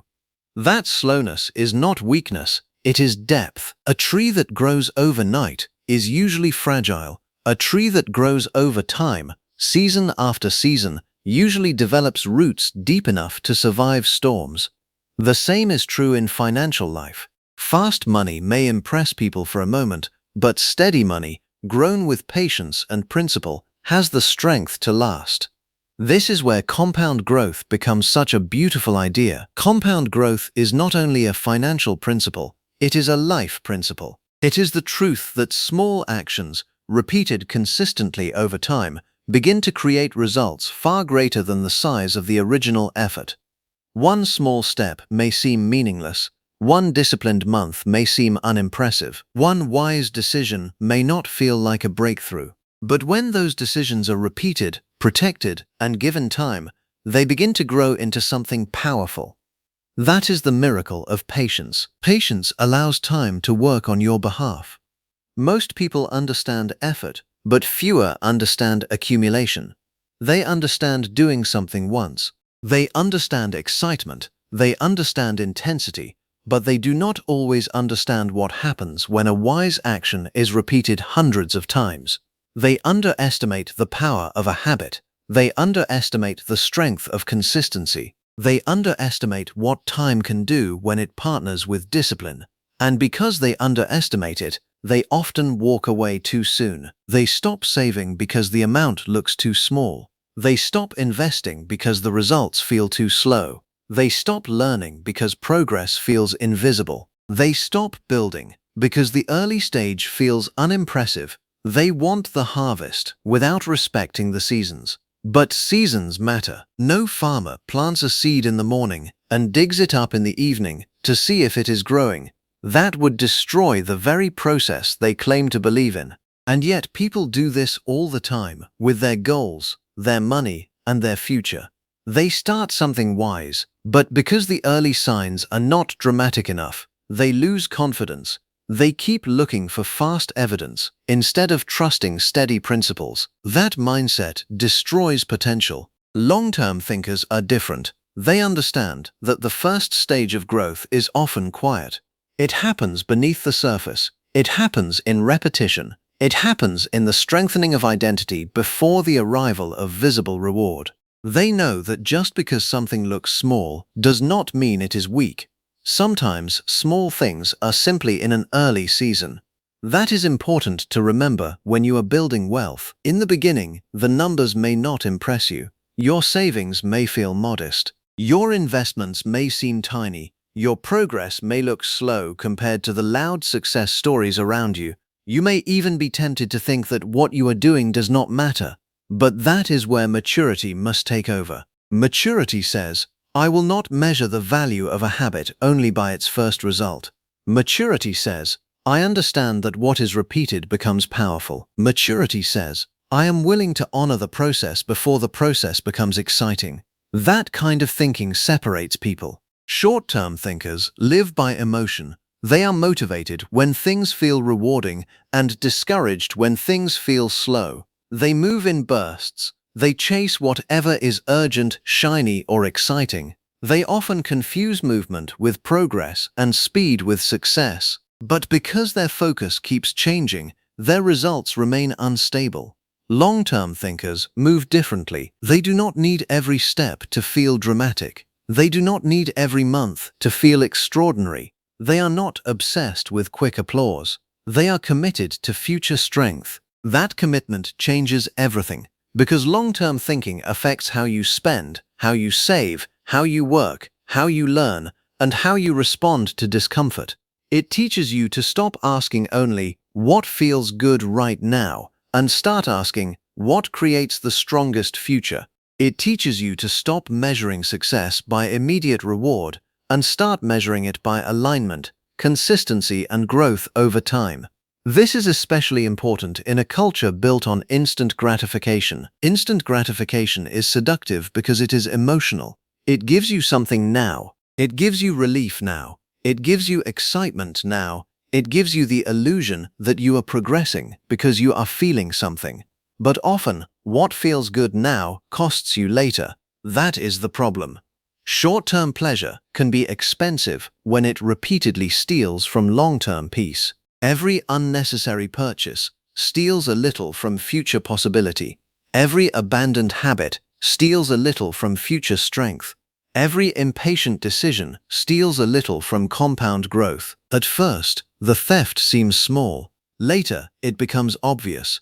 That is why patience is not passive. Patience is protective. Patience protects your future from your impulses. Patience protects your peace from emotional decisions. Patience protects your wealth from the pressure to see instant results. And when patience stays in place long enough, compound growth begins doing what it does best. It multiplies what once looked insignificant. A little saved becomes meaningful. A little invested becomes noticeable. A little discipline becomes identity. A little learning becomes expertise. A little consistency becomes momentum. This is the quiet power that changes lives. Not overnight, not in one dramatic moment, but truly. Think about the person who improves just 1% at a time. One wiser decision, one stronger habit, one extra lesson, one repeated act of discipline. None of those things look life-changing by themselves. But over years, they become the reason someone stands in a completely different place than where they began. The difference is not always talent. Often it is time meeting consistency. That is compound growth in human form. And maybe that is one reason patience feels so difficult. Because patience asks you to keep showing up before the outcome fully proves itself. It asks you to trust what cannot yet be celebrated. It asks you to believe that small steps matter, even when the world around you is obsessed with dramatic breakthroughs. That takes strength. It takes emotional strength to stay with a process that is not flashy.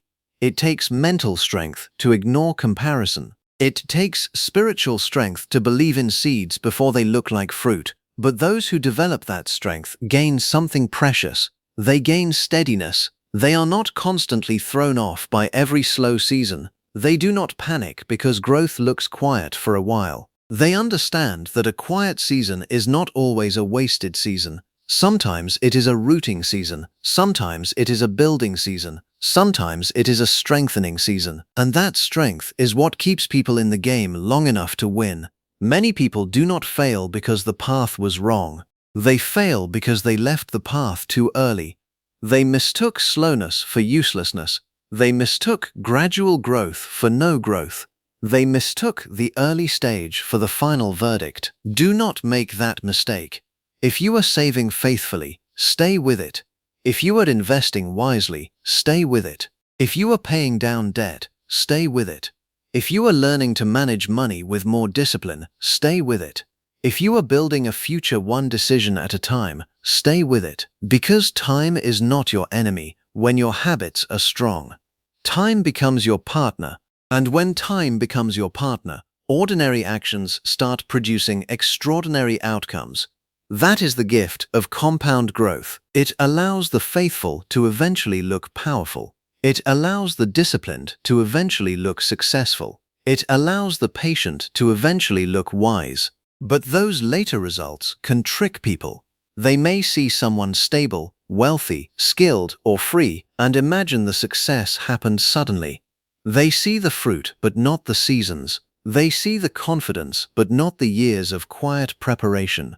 They see the abundance, but not the long stretch of consistency that made it possible. That is why long-term thinkers must be careful not to envy fast stories.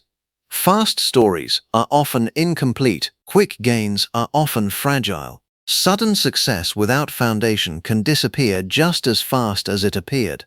But growth that compounds through time carries a different kind of strength. It has been tested. It has been built. It has survived boredom, delay, temptation, and doubt. It has roots, and roots matter more than speed. This truth applies beyond money as well. A person who learns long-term thinking begins to see life differently. They stop chasing every trend. They stop needing to prove progress every week. They stop being manipulated by urgency. They become calmer, more deliberate, more grounded. They learn that a meaningful life is not created through scattered intensity, but through sustained alignment. That kind of person becomes difficult to shake, because when you think long-term, setbacks no longer look final. A hard month does not erase the mission. A slow season does not destroy the vision. A small delay does not cause panic. You have trained your mind to see beyond the moment. You understand that one chapter is not the whole story. This perspective is incredibly powerful in financial life. A market dip does not define your future. A temporary setback does not cancel years of wise effort. A slow year does not mean your habits have failed. Long-term thinkers know how to zoom out. They look at the broader picture. They trust process over panic. They understand that reacting emotionally to every short-term fluctuation can destroy long-term success. That calm is valuable. It keeps you steady while others quit. It keeps you focused while others get distracted. It keeps you building while others keep restarting. And perhaps that is the deeper lesson here. Thinking long-term is not just about money growing. It is about identity growing. It is about becoming the kind of person who can remain faithful to what is wise long enough to see wisdom rewarded. That kind of person does not need everything now. That kind of person is not ruled by urgency. That kind of person understands that life is built over time, not in one emotional rush. So if you ever feel discouraged by slow progress, remember this: slow progress is still progress. Quiet growth is still growth. Small seeds are still seeds. A future is still being built, even when the early stage looks simple. Do not let a noisy world talk you out of a powerful process. Do not let comparison make you abandon consistency. Do not let impatience make you disrespect time. Do not let the speed of others make you forget the strength of roots. You are not building for applause. You are building for freedom. You are building for peace. You are building for a future that can stand. And futures that can stand are rarely built in a hurry. As this chapter closes, hold tightly to this truth. In a short-term world, long-term thinking becomes a superpower. Patience is not weakness, it is strategic strength. Compound growth is not magic. It is what happens when small wise actions are repeated faithfully and protected by time. So stay patient, stay steady, stay committed. Let others chase quick rewards if they want. You keep building what lasts. Save consistently, invest wisely, learn continuously, think in years, not only in moments. Because one day, what seemed slow will look strong. What seemed small will look significant. What seemed ordinary will reveal itself as extraordinary. That is the reward of patience, and that is the power of compound growth. Chapter 9. Designing your financial freedom plan. Freedom does not happen by accident. Very few people drift their way into peace. Very few wake up one day and discover that stability, margin, confidence, and independence somehow appeared without intention. In most areas of life, what is left undesigned is eventually controlled by pressure, habit, or chance. And money is no different. If you do not create a financial plan, life will create one for you. Bills will decide. Impulses will decide. Other people's expectations will decide. Emergencies will decide. Fear will decide. Comfort will decide. And that is exactly why so many people work hard for years and still feel financially lost. They are active, but they are not directed. They are earning, but they are not building toward a clear destination. They are reacting to life instead of shaping it. They are moving, but they do not know where they are truly going. That is why this chapter matters, because financial freedom is not only about money, it is about design. It is about creating a personal roadmap to independence, a path that reflects your values, your responsibilities, your goals, and the life you truly want to live. It is about deciding that your future deserves more than random effort. It deserves strategy. A roadmap matters because freedom means different things to different people. For one person, financial freedom may mean paying off debt and finally breathing without constant pressure. For another, it may mean building enough savings to stop living paycheck to paycheck. For someone else, it may mean reaching a point where investments and other income streams cover basic living expenses. For another, it may mean the ability to choose meaningful work without being trapped by desperation. For some, it may mean the power to care for family, support loved ones, give generously, travel, rest, or build something of their own. The form may differ, but the feeling is similar. Freedom is space. Freedom is peace. Freedom is choice. Freedom is not being owned by your obligations. Freedom is the ability to make decisions from wisdom instead of panic. That kind of life does not come from vague hope. It comes from clear design, and design begins with a simple but powerful question. What does financial freedom actually mean to you? Not to social media, not to your friends, not to the loudest voices around you, to you. What kind of life are you trying to build? Do you want a life with fewer expenses and more peace? Do you want to own assets that create long-term stability? Do you want to eliminate debt and build margin? Do you want to step away from survival mode and into strategic living? Do you want to protect your future and create options? These questions matter because you cannot create a roadmap without a destination. Many people say they want more money, but more money is not a destination. It is a resource. The destination is the life that resource helps create. And when the destination becomes clearer, the plan becomes stronger. A financial freedom plan is not complicated because it needs perfect language or expert-level formulas. It becomes powerful when it becomes personal. When it begins to answer questions like, where am I now? Where do I want to go? What is standing in the way? What habits must change? What systems must be built? What timeline am I willing to commit to? What kind of person must I become to reach that future? That last question is especially important Because every real plan is also an identity plan. You are not just designing numbers on paper.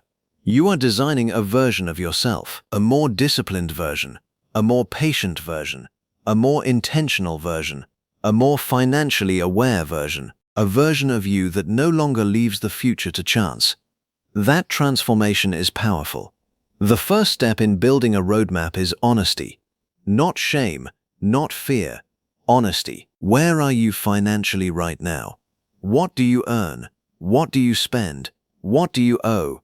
What do you save? What do you avoid? What patterns keep repeating? What parts of your financial life are solid and what parts are fragile?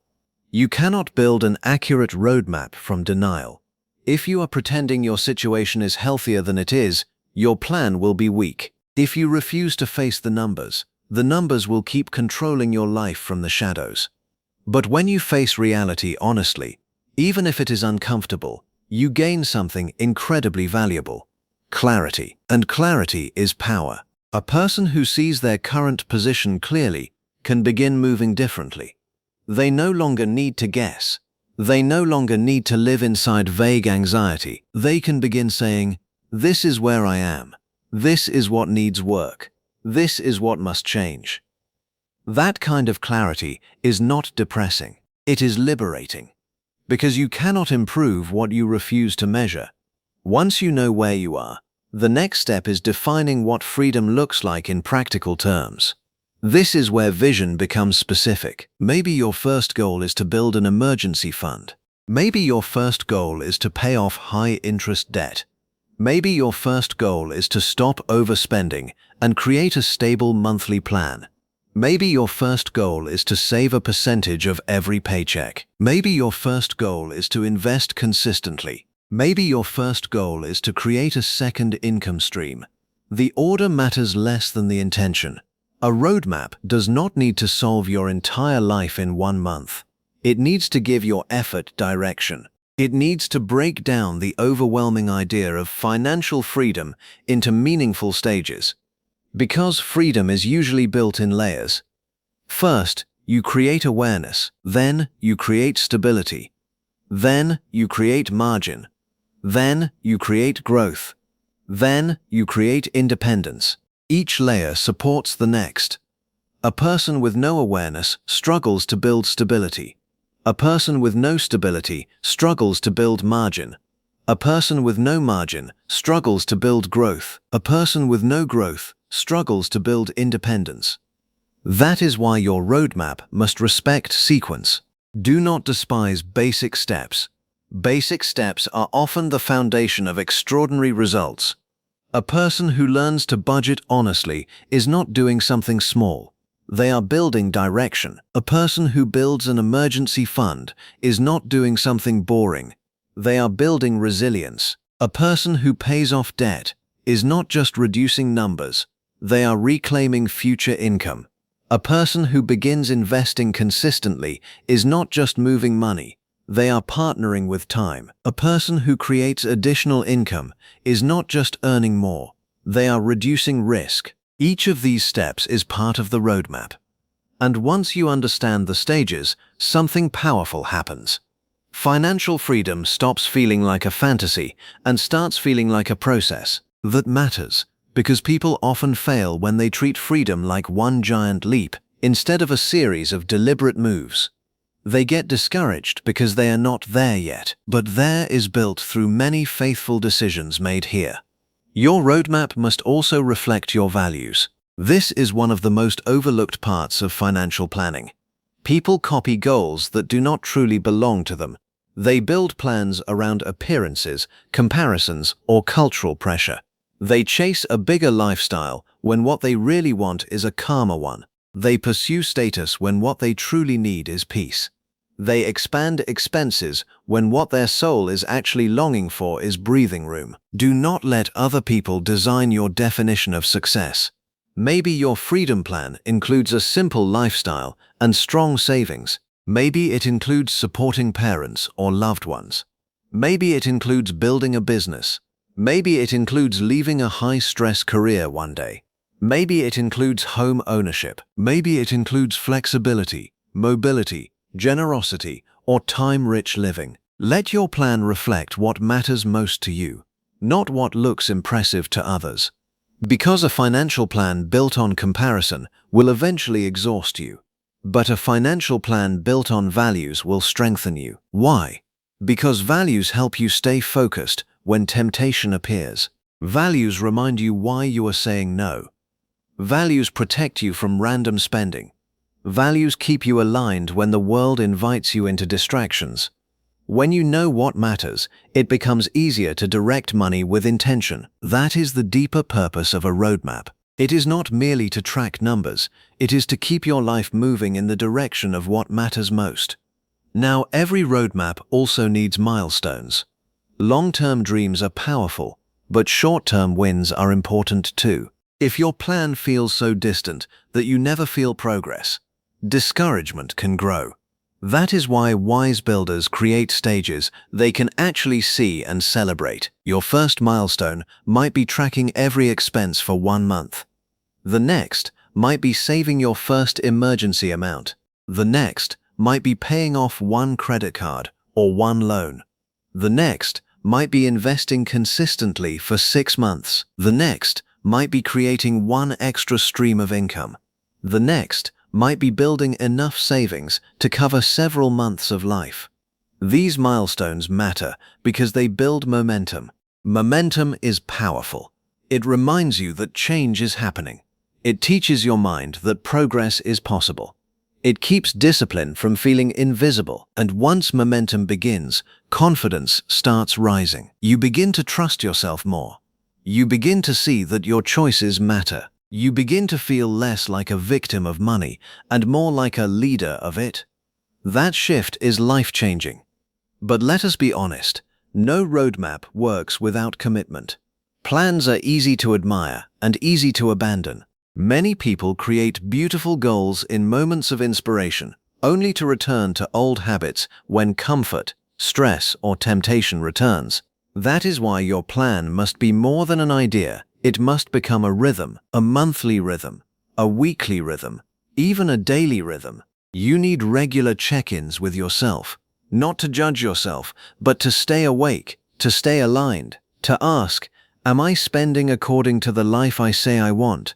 Am I moving toward freedom or away from it? What improved this month? What needs correction?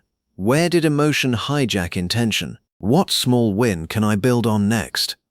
These moments of reflection are powerful. They keep your plan alive. They stop you from drifting too far before noticing. They turn financial design into a living practice rather than a forgotten wish. And then there is one more important truth. Your roadmap must leave room for life. Life is not perfect. Unexpected expenses will come. Setbacks will happen. Some months will feel strong and others messy. A good financial plan is not one that assumes perfection. It is one that can survive reality. It has flexibility. It has grace. It understands that progress is not always linear.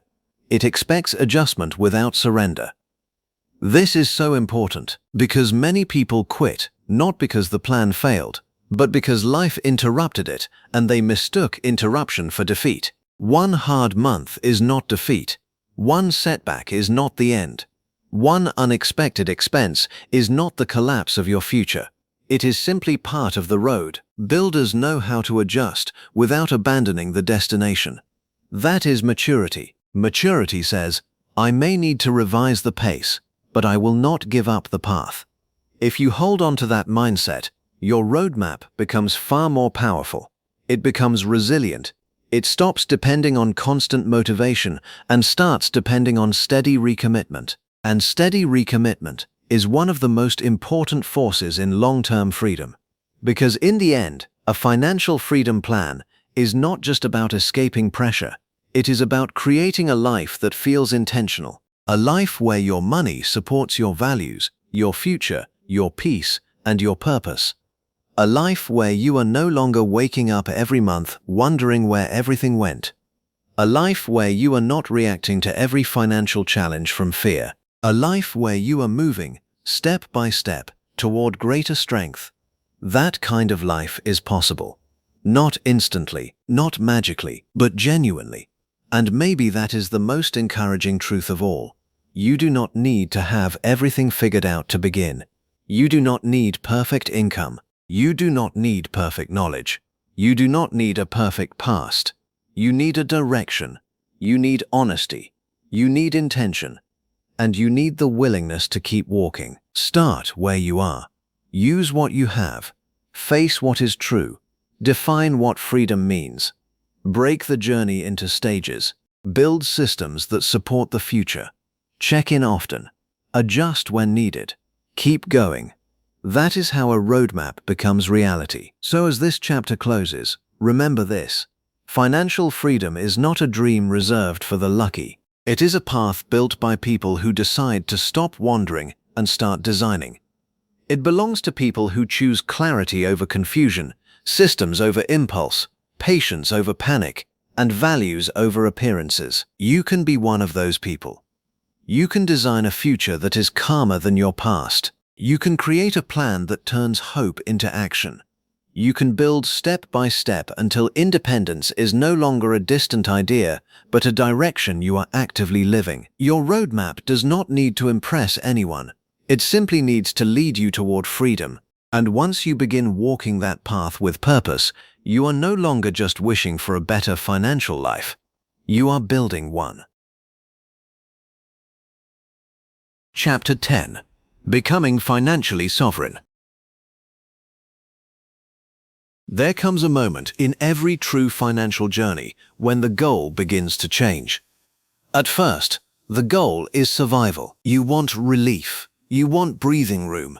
You want to make it through the month without pressure pressing on your chest. You want to stop feeling behind. You want to stop fearing every unexpected expense. You want life to feel less fragile.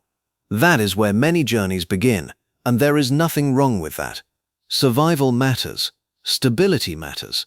Escaping chaos matters. But there is a higher level of financial growth that goes beyond simply paying bills on time or keeping your head above water. It is the level of sovereignty.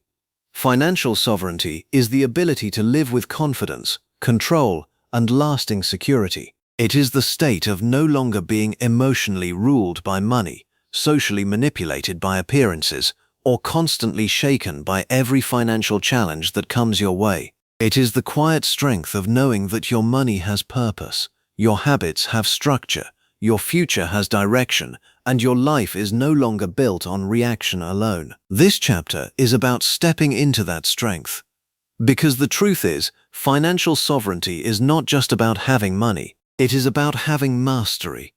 There are people who earn a great deal and still have no peace. They look successful, but privately they are trapped by fear, debt, pressure, and dependence. They have income, but not control. They have access, but not security. They have appearance, but not sovereignty. And then there are others who may not look flashy from the outside, but inside their financial life there is order, there is discipline, there is margin, there is clarity, there is confidence. Their money serves their values. Their future is protected by systems. Their decisions are no longer driven by panic. They are not perfect, but they are grounded. That is sovereignty. It is not loud. It is not always visible. It is not measured only by luxury. It is measured by stability, freedom, and self-command. When you become financially sovereign, money stops being something that constantly happens to you and starts becoming something you direct with wisdom. You stop feeling like a passenger in your own life. You become a steward, a builder, a protector of your future. A person who no longer needs to live at the mercy of every urge, every bill, every opinion, and every sudden shift in circumstances. That transformation is powerful because it changes more than your bank balance. It changes how you think. It changes how you carry yourself. It changes what you tolerate. It changes the level of peace you allow into your life. Sovereignty begins the moment you realize that financial freedom is not only about escape, it is also about identity. You are becoming someone new, someone who understands money instead of fearing it, someone who plans instead of avoids, someone who saves instead of assuming tomorrow will take care of itself. someone who invests instead of only consumes, someone who chooses long-term peace over short-term image, someone who no longer needs to prove success because they are quietly building it. That identity is not built in one dramatic moment. It is formed through repetition, through decisions, through discipline when nobody is watching, through wise restraint in a culture of excess, through calm action in moments when the old version of you would have panicked. And slowly, the change becomes undeniable. You begin to notice it in how you respond to money conversations. You begin to notice it in how much less fear controls your choices. You begin to notice it in how clearly you can think about the future. You begin to notice it in the way emergencies no longer completely break your spirit. You begin to notice it in the confidence of knowing that even if life gets hard, you now have tools, habits, and wisdom you once did not have. That is real growth. Financial sovereignty is deeply connected to control, but not the kind of control that comes from anxiety, not the kind that clings tightly from fear, not the kind that becomes obsessed and joyless. It is a healthier control, a calm control, a mature control. It is the ability to say, I know where my money is going. I know what I value. I know what I am building. I know what matters. I know what I will say yes to, and I know what I will refuse. That kind of clarity is rare. Many people are financially active, but not financially clear. They earn, spend, pay, borrow, react, recover, repeat. But clarity remains missing. And where clarity is missing, control becomes weak. Money starts flowing in every direction except the one that truly serves the future. Sovereignty changes that. It gives direction to your resources. It gives strength to your decisions. It gives calm to your planning. It also gives protection. Because lasting security is not built only by income, it is built by structure, by having savings that protect you, investments that grow for you, habits that support you, and values that guide you. Lasting security comes when your life is no longer held together by hope alone. It comes when hope has been reinforced by preparation. That is a beautiful feeling, to know that you are no longer building only for today, to know that the future is being considered, to know that you are not leaving your peace entirely in the hands of chance, to know that your life has a stronger foundation than it once did. And make no mistake, foundation matters more than performance. A person can perform success for a while. They can dress it well. They can post it well. They can speak as if all is strong. But without foundation, pressure eventually exposes weakness. Financial sovereignty is different. It is not interested in performance. It is interested in truth. It asks, are you secure or just impressive?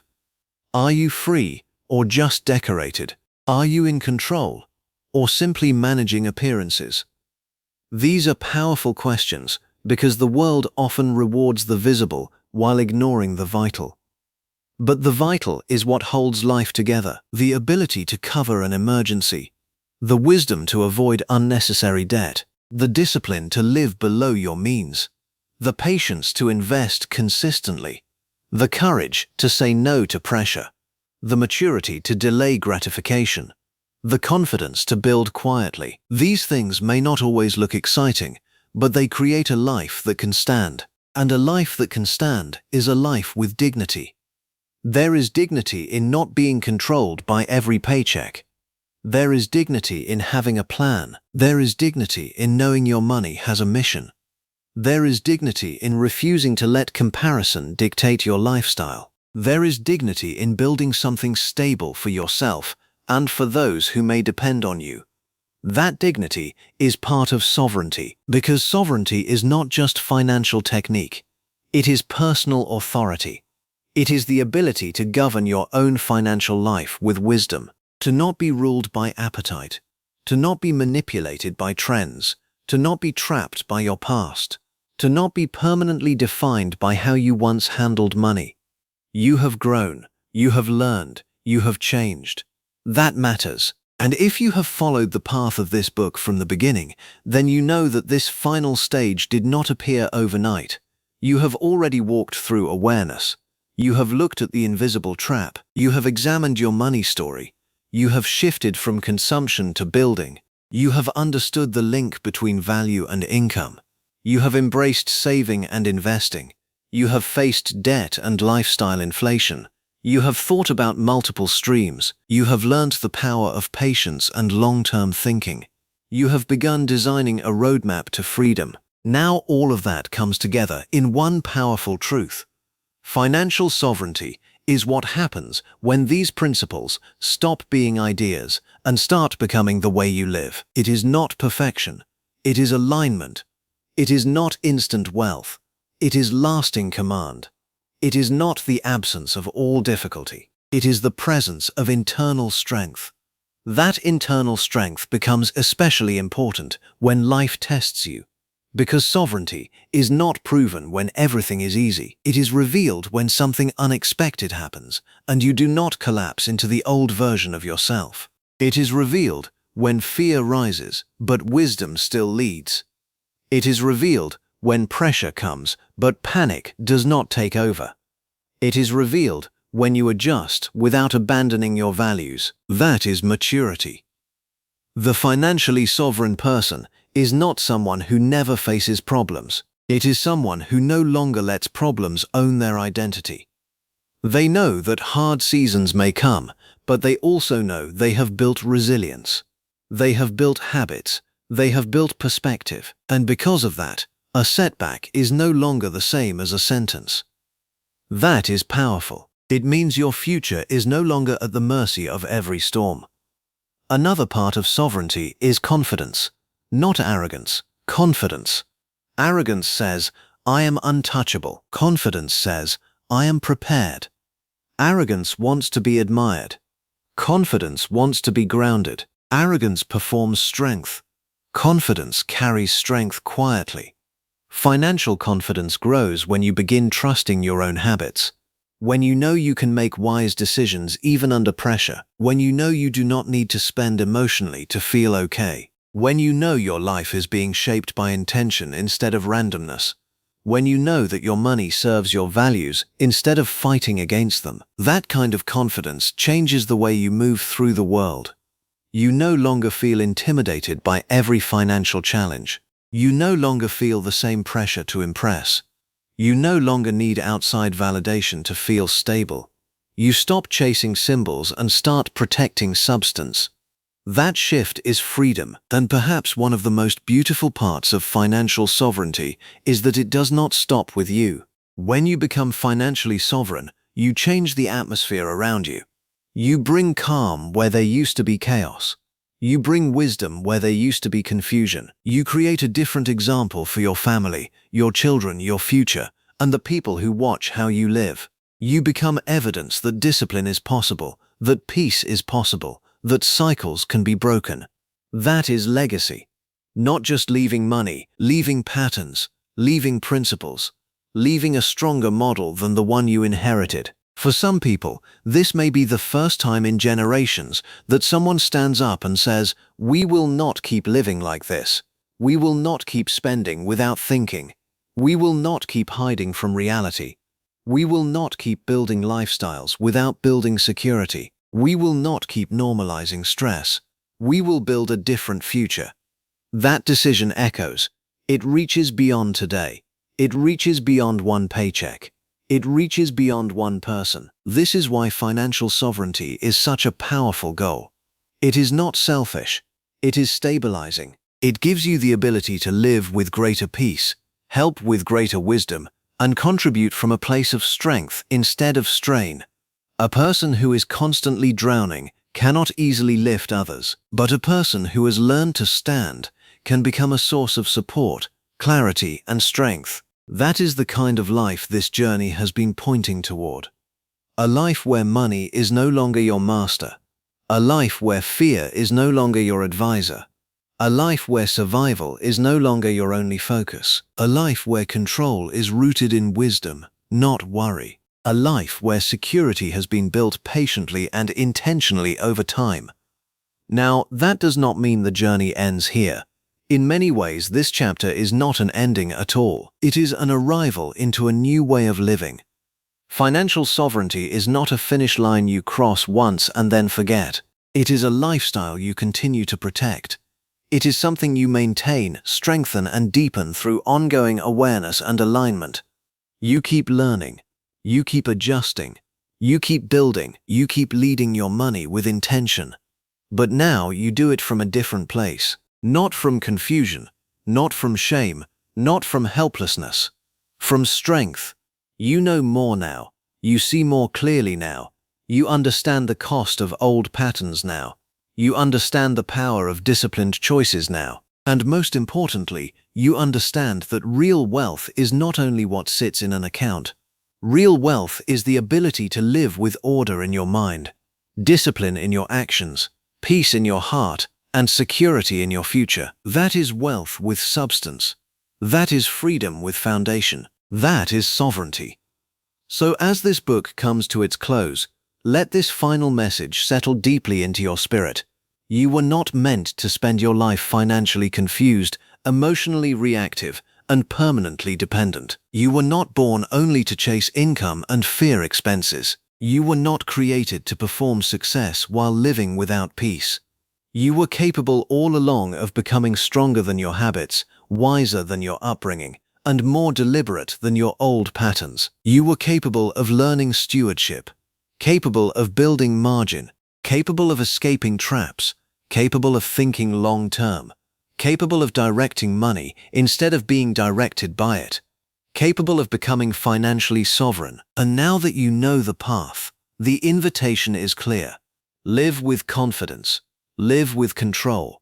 Live with lasting security. Protect your peace. Honor your future. Stay grounded in your values. Keep building what lasts. Let your money reflect wisdom.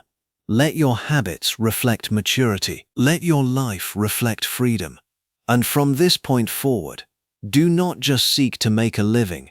Seek to live as someone who has become the calm, disciplined, and sovereign leader of their financial life. Because that is what true financial freedom looks like. Not noise, not image, not temporary excitement, but a life built with strength, guided by purpose, and secured by wisdom. That is sovereignty. And that can be your life.